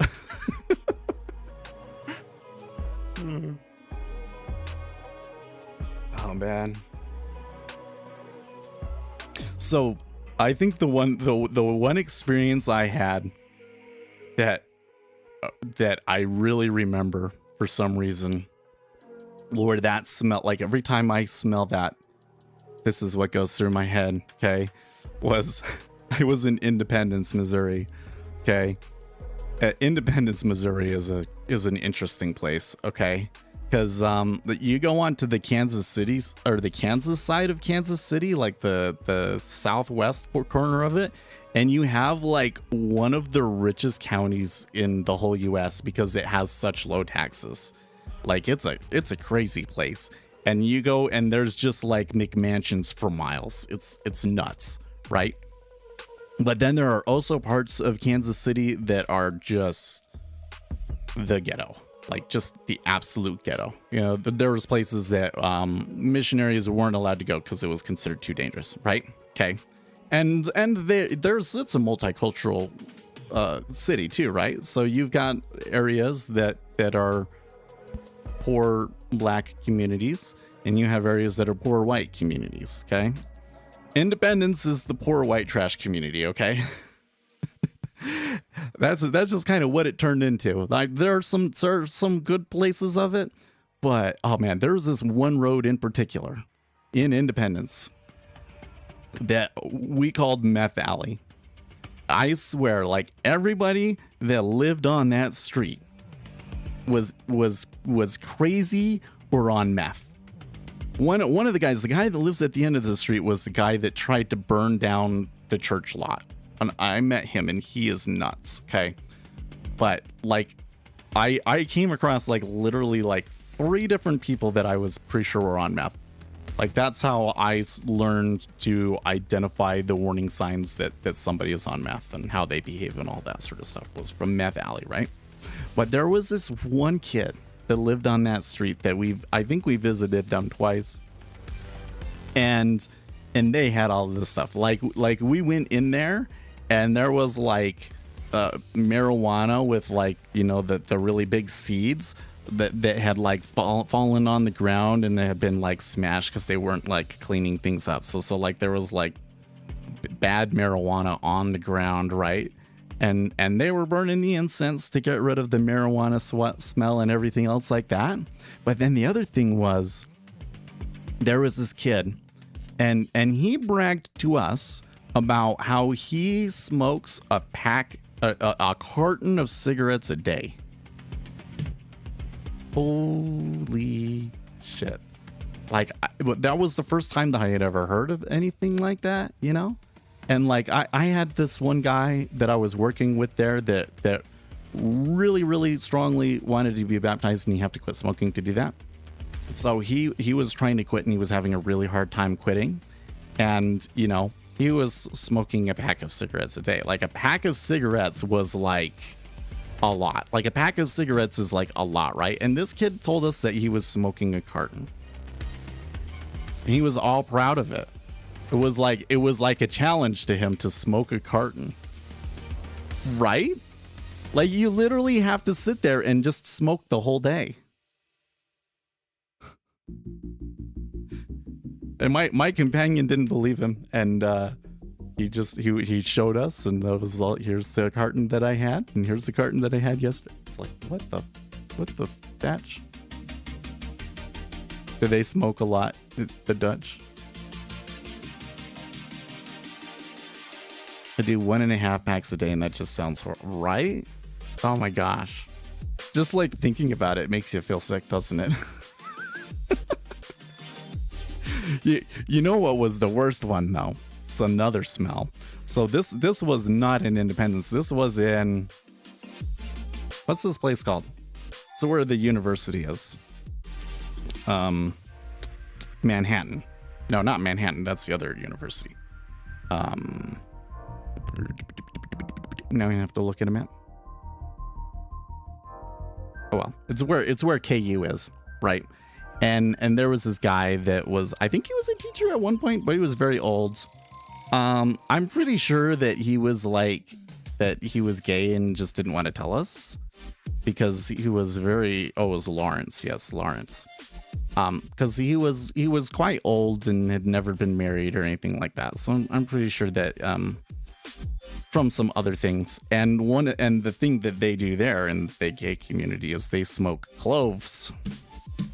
Ugh. Like, cloves does not smell good. Apparently you don't get any high from smoking it. Like, why would anybody want to smoke cloves? But he smoked cloves. And like, I think that this guy was going through depression or something. You know, I think that he was both going through depression and was maybe having financial problems and hiding it from us, because he would heat his apartment up by using the stove.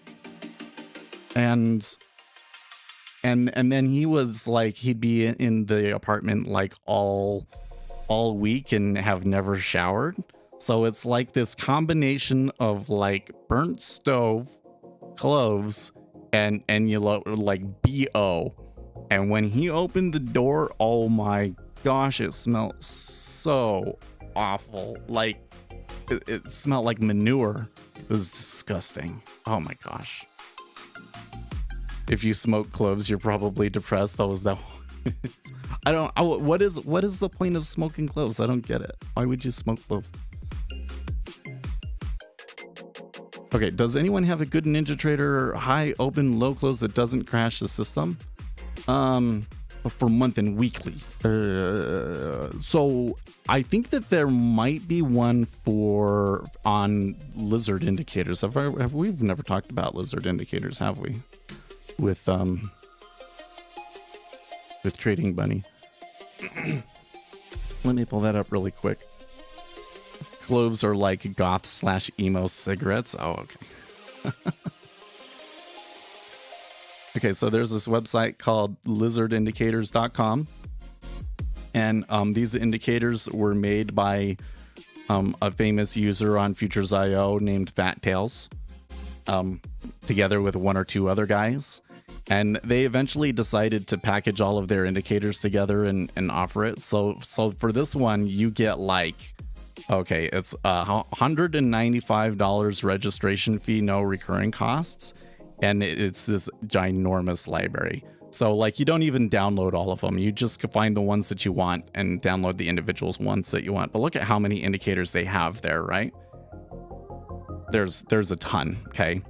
And one of the cool things about it is that even if you're not a member, you can go in and like, some of these you can download. So like, I can come to this roofing filter, for instance, I think, and it will, I can download it, and it will let you download like 3 or 4 of them for free, right? And then if you want the whole package, you pay $195, which isn't too much, right? They do have some indicators that might be, so I think it's under session tools. Is it session tools? Carmilla points, current day, TWAP, VWAP, hourly pivots, opening range, range projections. Oh, maybe they don't. Okay. Well, so one thing is their opening range indicator is really good. Yeah, I need to reset it. It's going. It really moved there. I know that it was moving. I just did not think that it was going to go that far. Oh, too late. Did I miss I didn't miss a headline, did I? Nah, I don't. It seems like it's just a move in the dollar. Like it's running because of the dollar. So you could be careful about chasing that. Yeah, the only thing it could be is Bowman, and I'm just reading those, and it wasn't. Yeah, so I think it's the dollar driving it. Okay, so here's how I would probably try and do this one then. Okay, and again, this is another one that like I kind of talk about this in my NinjaTrader 8 tips and tricks video, but we're gonna take it a little bit further. So I'll make a new chart to do this. Okay. Need to turn off tick replay. Okay. So for starters, there is an indicator. There's an indicator called previous day open, high, low, close. Sorry, prior day open, high, low, close. So that will show you the open, high, low, close from yesterday. All right. Click apply. You see these lines. That's the open, high, low, close from yesterday. So it looks like they're heading towards yesterday's open. Okay. Then there is current day open, high, low, close. Where is that? Current day open, high, low. Right? So we can add that in here. Here you can see the current day's open, high, low, right? And you can see it moves as we move down, right? Here, let's remove this prior day one. Okay. Okay, so you can do that. Okay, so that's the indicator that you want, but you want like the month, week, or whatever, right? So probably the way that I would go about that instead is add another data series and say, okay, I want to add ZN here again. ZN. But this time, instead of it being a 5 minute, I'm going to make it a 1 week. Right? Well, make sure tick replay is off. Right? So now if I apply that, it's going to create another data series underneath here. And you can see there's the bar that it gives me, right? And then I can go back and I can do all of these other things. Like, so for one thing, if I want it to like really look like a normal thing, you know, to be a box for the whole week, I can make it like that, right? Zoom out. Okay. Now I can kind of see what it was doing, right? And I could move it up here if I wanted to, right? Or I could, oh, now the way that it's loading for weeks is kind of a little bit weird. That's interesting. Oh, it's because this series doesn't go as far back. Okay, so I need to have the frame of these the same. So let's do 1 week, 90 days, 90 days. There we go. Okay, yeah, there we go. Okay. Now I don't like that, so I'm going to come into the data series and I'm gonna leave the weekly there, and just make it transparent, right? Just make it transparent. Transparent. Transparent. Could even turn off the auto scale for it so that it doesn't right, because if I if I zoom in here, right, if I turn auto scale on for that one, it will show the spot like way up there because it's up there, right? So I turn off auto scale, right? Cool. And now I can come in and I can say the indicator. Okay, current day open, high, lows, low. I want that to run on the weekly data series. Oh, it only works on intraday intervals? I'm so stupid. Done all that and it told me it don't work. Does the previous day open, high, low, close one do that? Maybe.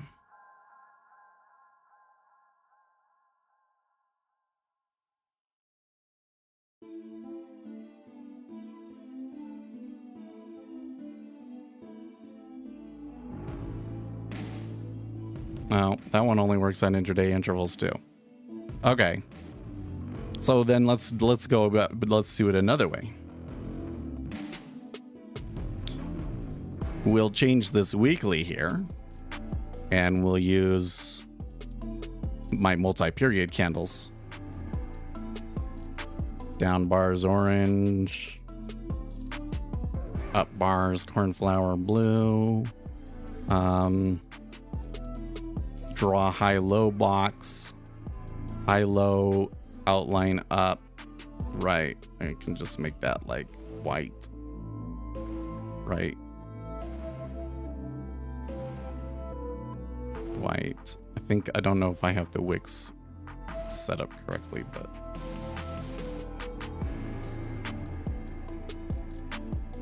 transparent. There we go. And then bar opacity like 5%. Right. Da-da-da-da. Now I can see where the open high low close was from that. Right.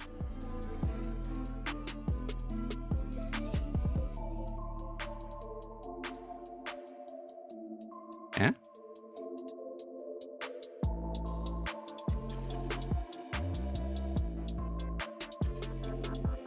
I want to just check one other thing on that current day open high low close.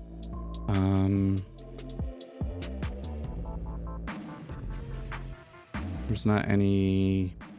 Yeah, there's not. I was wondering if there was like some properties about it, but I guess not. We could probably take this and modify it a little bit to do that, but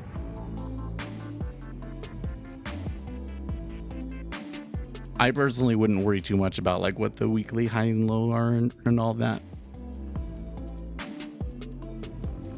Wow, that upside fizzled out real hard, didn't it?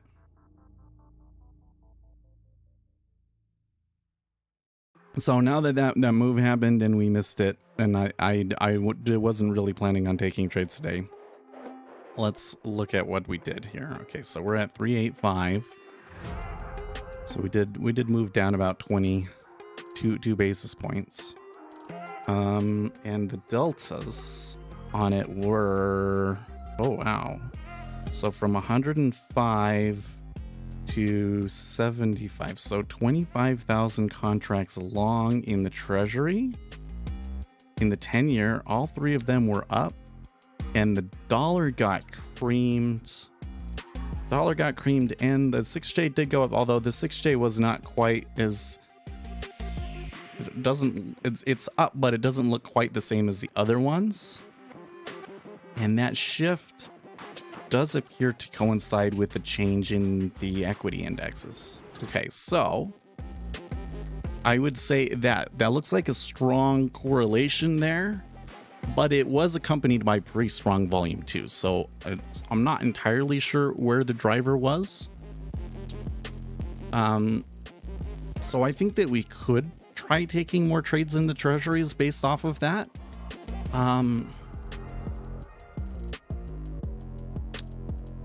Well, I don't know, because I don't know what the next trade would be, if it's going to come back further or if they're going to go higher again. So with options expiration today, when does it usually get hectic, at the opening session or the close of the day?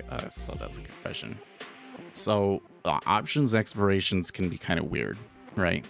So it used to be that options expiration was always a really boring day, right? So the market makers were almost always short volatility for the most part, which meant that the market makers kind of had reason to keep price contained.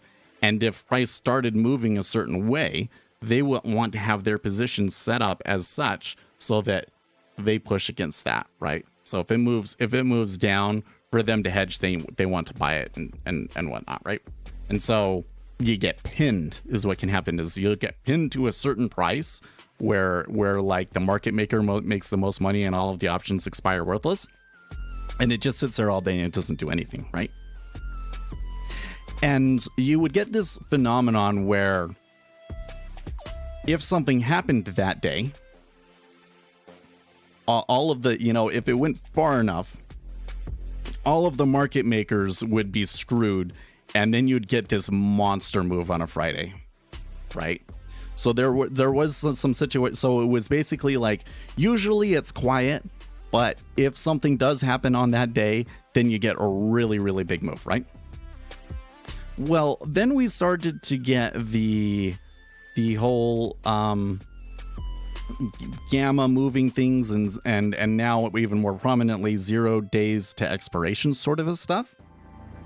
So what I would expect to happen today is probably pretty similar to what happened yesterday, which is that you're probably going to get at some point, and maybe this is what they're doing right now, so you're going to get like a really strong rally where all of the guys with the 0 days to expiration options are gambling on it moving up before getting clamped down on and the index selling into the close. Although it could do the opposite of that. It just kind of depends on how they're doing. But so I think you're probably going to see some volatility through the day. And when you watch the close, like if you do watch the close, the DOM on the close is going to be like nuts. Like the amount of volume that you're going to see trade on the close is going to be massive. So it may or may not be volatile, but there's always a ton of volume on the close, right? The SPX index options settled to the opening price of the day. Sure. But it's still, I mean, it's still kind of moves. Oh no, wait. Is that only? Are you saying that's only the SPX index options? Is that what you're kind of saying? Because for everything else, you do get the closing price, right? But if the SPX is different, that could be that could be something interesting for us to note, because the index options is like the largest notional amount controlling the market right now. Yeah, okay. So yeah, but if you really want to get deeper into that, like spot gamma, they usually have like a list of names that are like most likely to move on the close and all that sort of stuff, right? For me, I've always found the options expiration to be a little tricky.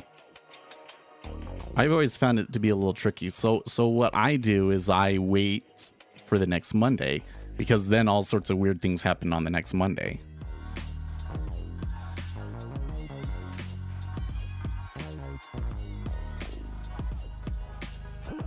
Third Friday, settle on the opening. The end of the month options settle on the closing price of the last day. Okay, so the SPX index options have already settled for the day. Sure. But there's still a lot of notional gamma to settle, right? So and the thing that gets interesting is how does it behave with people using the 0 day to expiration options on top of that? Which is why I think that you're really likely to get a sort of a move where like it spikes really far one direction and then retraces, is kind of what I'm thinking it'll do.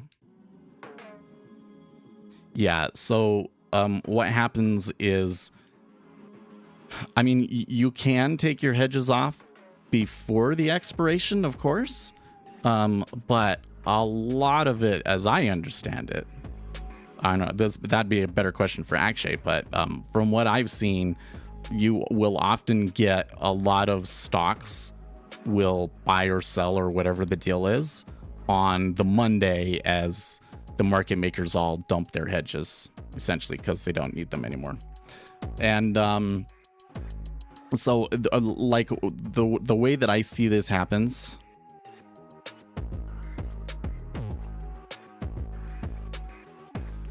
I still hold to what I told you earlier. 0 days to expiration are simply gamma moving to delta. They are just added to volume. Well, so hold on. So how do you explain then having these really wild moves, both up and down, that reverse hard during the day on no news, and the VIX declining, right?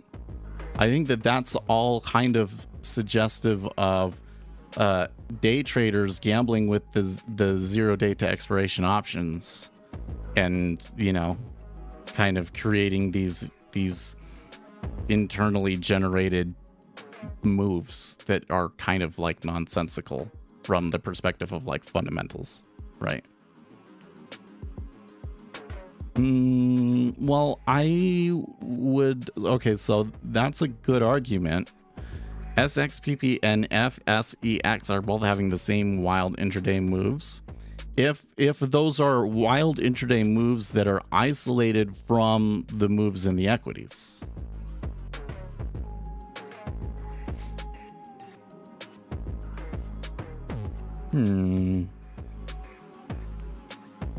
I'm not sure. I mean, it's possible that you could be having something moving the markets over here and something completely different doing it over there, right?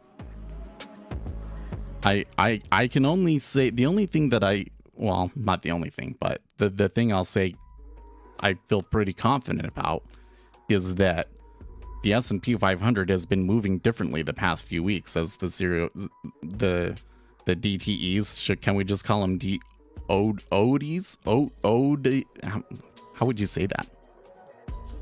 The oddities? The oddities? It seems to me like since the oddities have become a thing that it moves differently.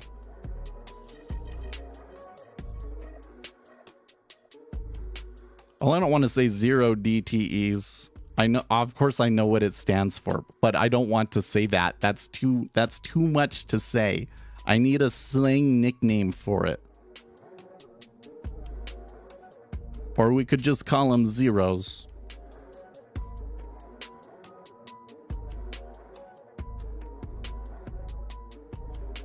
Yeah, let's just call them zeros. I'm starting a trend. Clip this. 0 day to expiration options. That's just too much of a mouthful to say. We're just calling them zeros. But how do I differentiate them from the regular options and the zeros options? Right?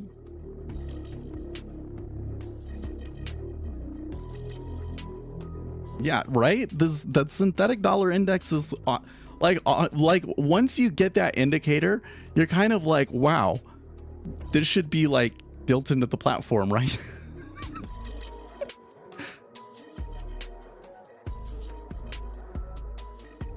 And you want to trade, I don't know if when I say I want to trade treasuries for an institution, that's kind of like, that's my dream, but it's kind of like a pie in the sky dream that I don't think is ever going to happen. Like I think that it would take a really fortuitous set of circumstances for something like that to happen. Right?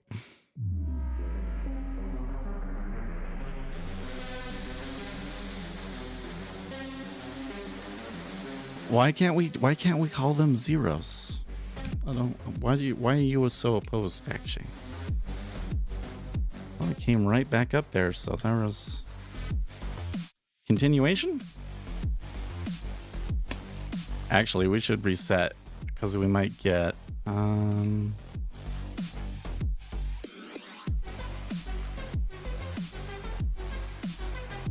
it's not the right situation for it.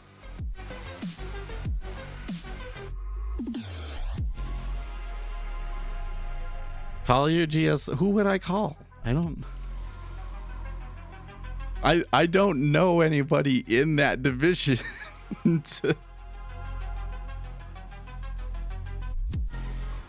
If you guys want to hire me to work on, wait, what is, I don't even know what the CDOR desk is. What is that? The Colorado Department of Revenue? No, that can't be it.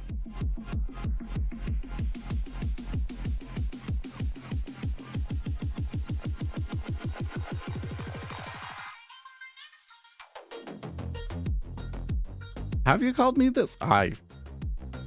Actually, sometimes you're gonna have to tell me things multiple times because, you know, not everything gets committed to.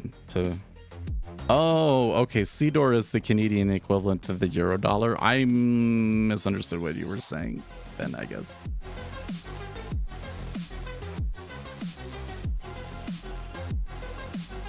The people that I talked to were block traders, right? So I always kind of thought it would be block traders. That they're like the block trading treasury desk. It would be who I'd want to trade for. That's who I told were the stars. That's the guys that know the most about the treasury market. In other words, those are the people that I would like to talk to, I guess. Back then, I didn't know enough to even talk to them. Like I mean, I probably could have talked to them if I had but what would I ask them? Now I know enough at least to ask some questions, I guess, you know? But you can clearly see where there are key knowledge gaps still, right? But I don't know anybody by name over there that's in the trading side of things. I probably, well, actually, I don't know. It would be interesting. I should look some people up today. Because I mean, I know people in technology, right? All my contacts are in technology. So, right. I don't even know who I would ask. But if there's somebody out there from Goldman listening and you know, I would be willing to trade on the Treasury Black trading desk, and I would I probably have to fight with my wife a little bit to convince her to move to New York, but I think I could convince them. And we can go and trade treasuries.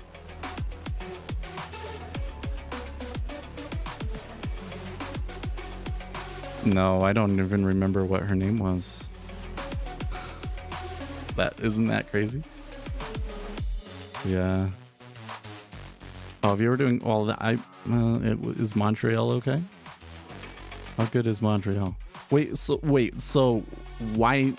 CDOR? Why CDOR? Would be much better at Chicago props. I think I'd want to go to New York. I mean, I haven't been there for I guess it's been 12 years now, but I really liked New York. I really liked living there. I think it'd be really tough to have a family there, but if it was only for, if it was for 5 to 10 years to trade, to really trade, to do real trading and learn real shit, I would do everything I could to get there. You lived in Manhattan for 5 years, and now you live in Long Island. Yeah. I don't know if I would live if I moved there, I don't know if I would live in Manhattan. I'd probably, you know what? Well, I don't know. I'd have to look at it again. But all of my friends lived on that kind of on the Jersey Shore side, kind of to the south. I forget what it was called, but.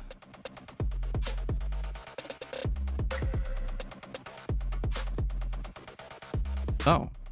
Because CDOR is a dead market, no one who knows anything doesn't want to do it, so most every place is starving for people to volunteer to make up CDOR. Was it Hoboken? I think it was Hoboken. No, I don't think it was Hoboken.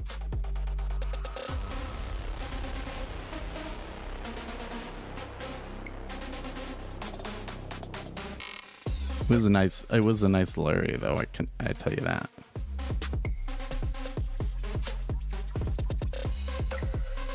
Let's see here. Let's reminisce about New York. Yes.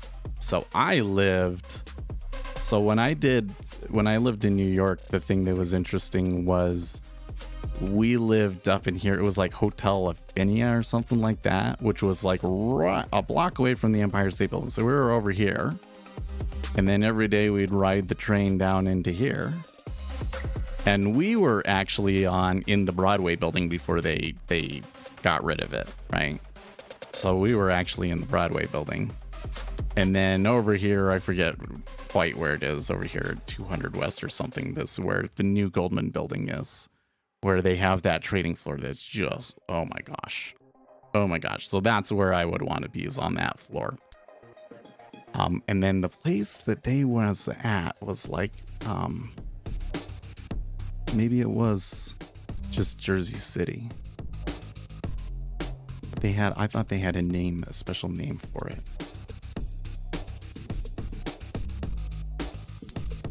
I guess not.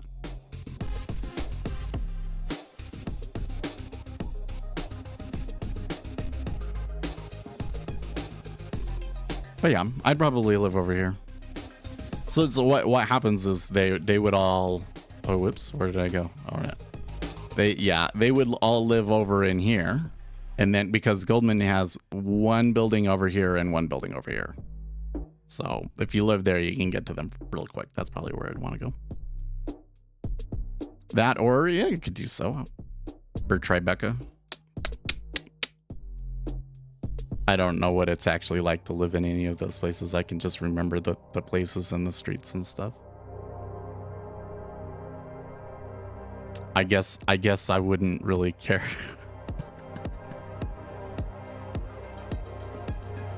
The CVOE introduced flex options with expiries up to 15 years. What? Oh, yeah, that's right. I remember people telling me Battery Park was a good place because it was new. Yeah, I would like that. I would like that. I could do it. I think that it would take a lot of adjustment for my wife at first, but we could do it.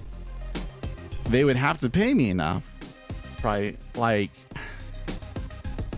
they'd probably have to pay me $250 to do it. Like, but if I could make up for inflation here, and oh geez, I know it's hard because I probably wouldn't be able to own a place over there. I probably would be renting, wouldn't I? But I could take the money that we make from the house and just save it, right? And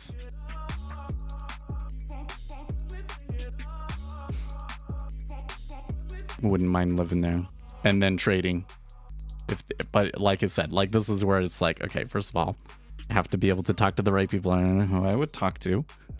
Then number two, they would have to pay me enough. Like I'd have to have enough of a base salary to make up for my tech job that I have. And then number three, I would have to be able to convince my wife to go there. And then number four, I would have to convince my wife's ex to go there too. So it would take a pretty fortuitous set of circumstances to get me there. But if somebody who has an opportunity wants me to trade for them in New York, I would go.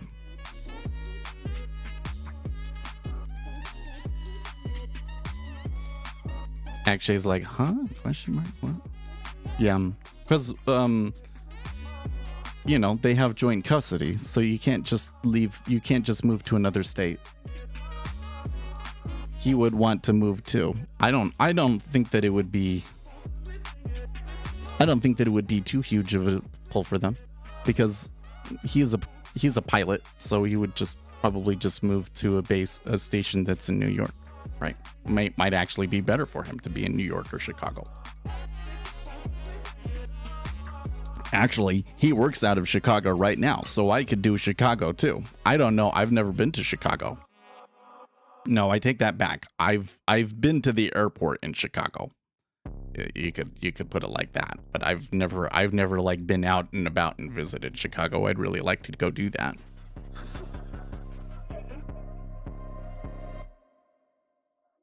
No. That would be kind of traumatizing for my kids. I don't think that would be a good thing. Think this out, actually. When I was looking at this treasure, I was thinking maybe that it was going to do the level break setup, and I was watching it and it wasn't doing it. Like I saw, okay, they're not absorbing it there in that location. It's not clear enough of a trend update to say that it's gonna work, so.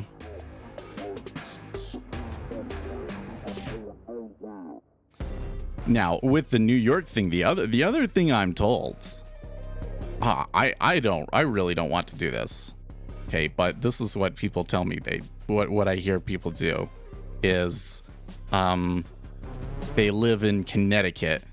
They live up here in Connecticut, and they travel like an hour to work every day. If I did this, I would expect to be there like all day. Like those people work effing hard.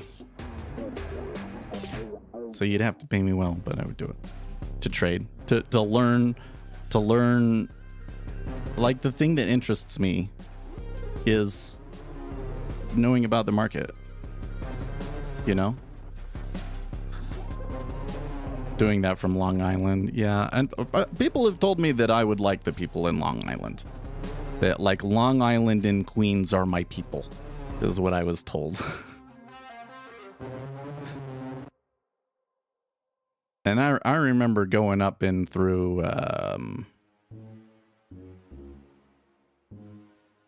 yeah, I think I was, going up and through here to go to the beach, and I thought it was really a nice place. Yeah, it was. I think we went to the beach in the Hamptons. Of course, I wouldn't live in the Hamptons, but like there was areas further down in here that people told me, Queens and stuff, that would be a nice place for me to live. Joe says he can see that. Just go to Montreal.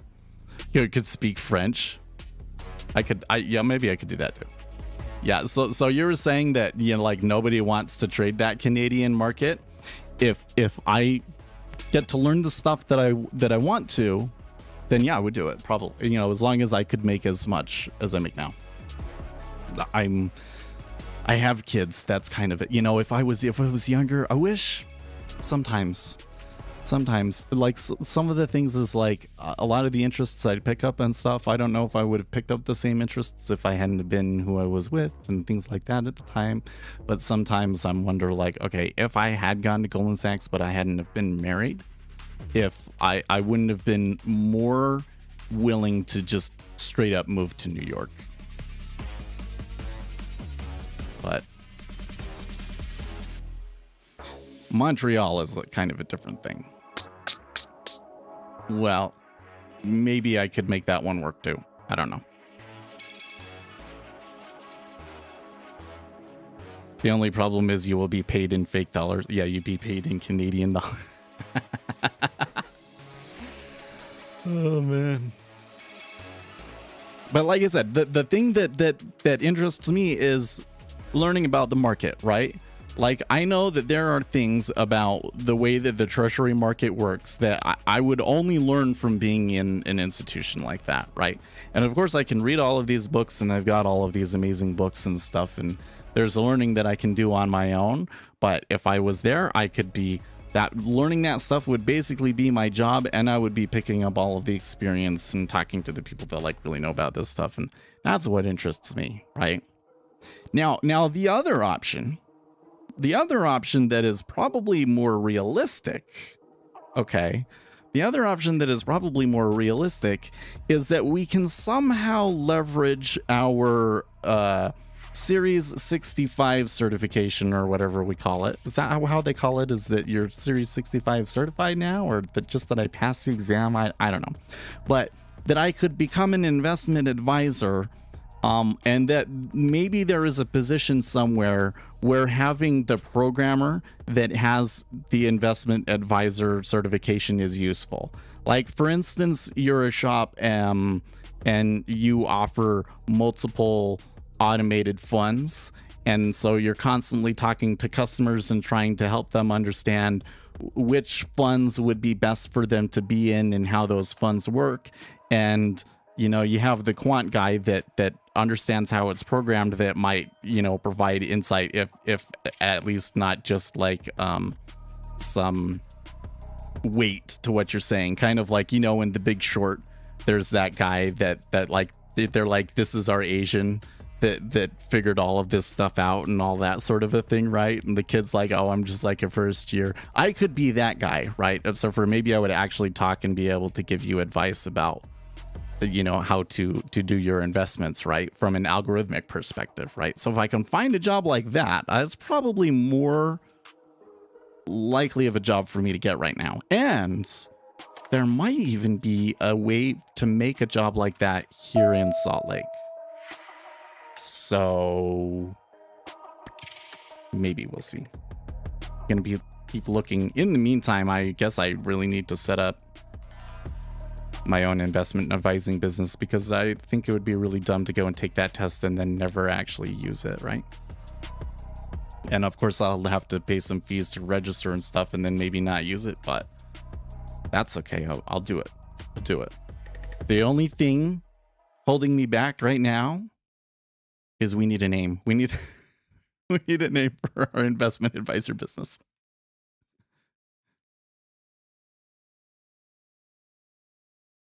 Get into graduate math and spend the day trading futures, I wish. I wish I could. Oh the music just died on us. It's time for us to get going anyways. Well, you know what? Here's an even better setup, right? The YouTube channel becomes so popular that I can live just off of the income from the YouTube channel. And so then I can come here and I can trade for the same amount of time, maybe till 9:30, but maybe until the European close. And then I could spend the rest of the day either making videos or studying whatever it was that I want. That's the real dream, folks. That dream is actually maybe more likely to happen than the other things that we just talked about, isn't it? Because that one is all up to me. There's luck to it, but that one's all up to me. All right, I got to get going, guys. I will see you next week. In the meantime, stay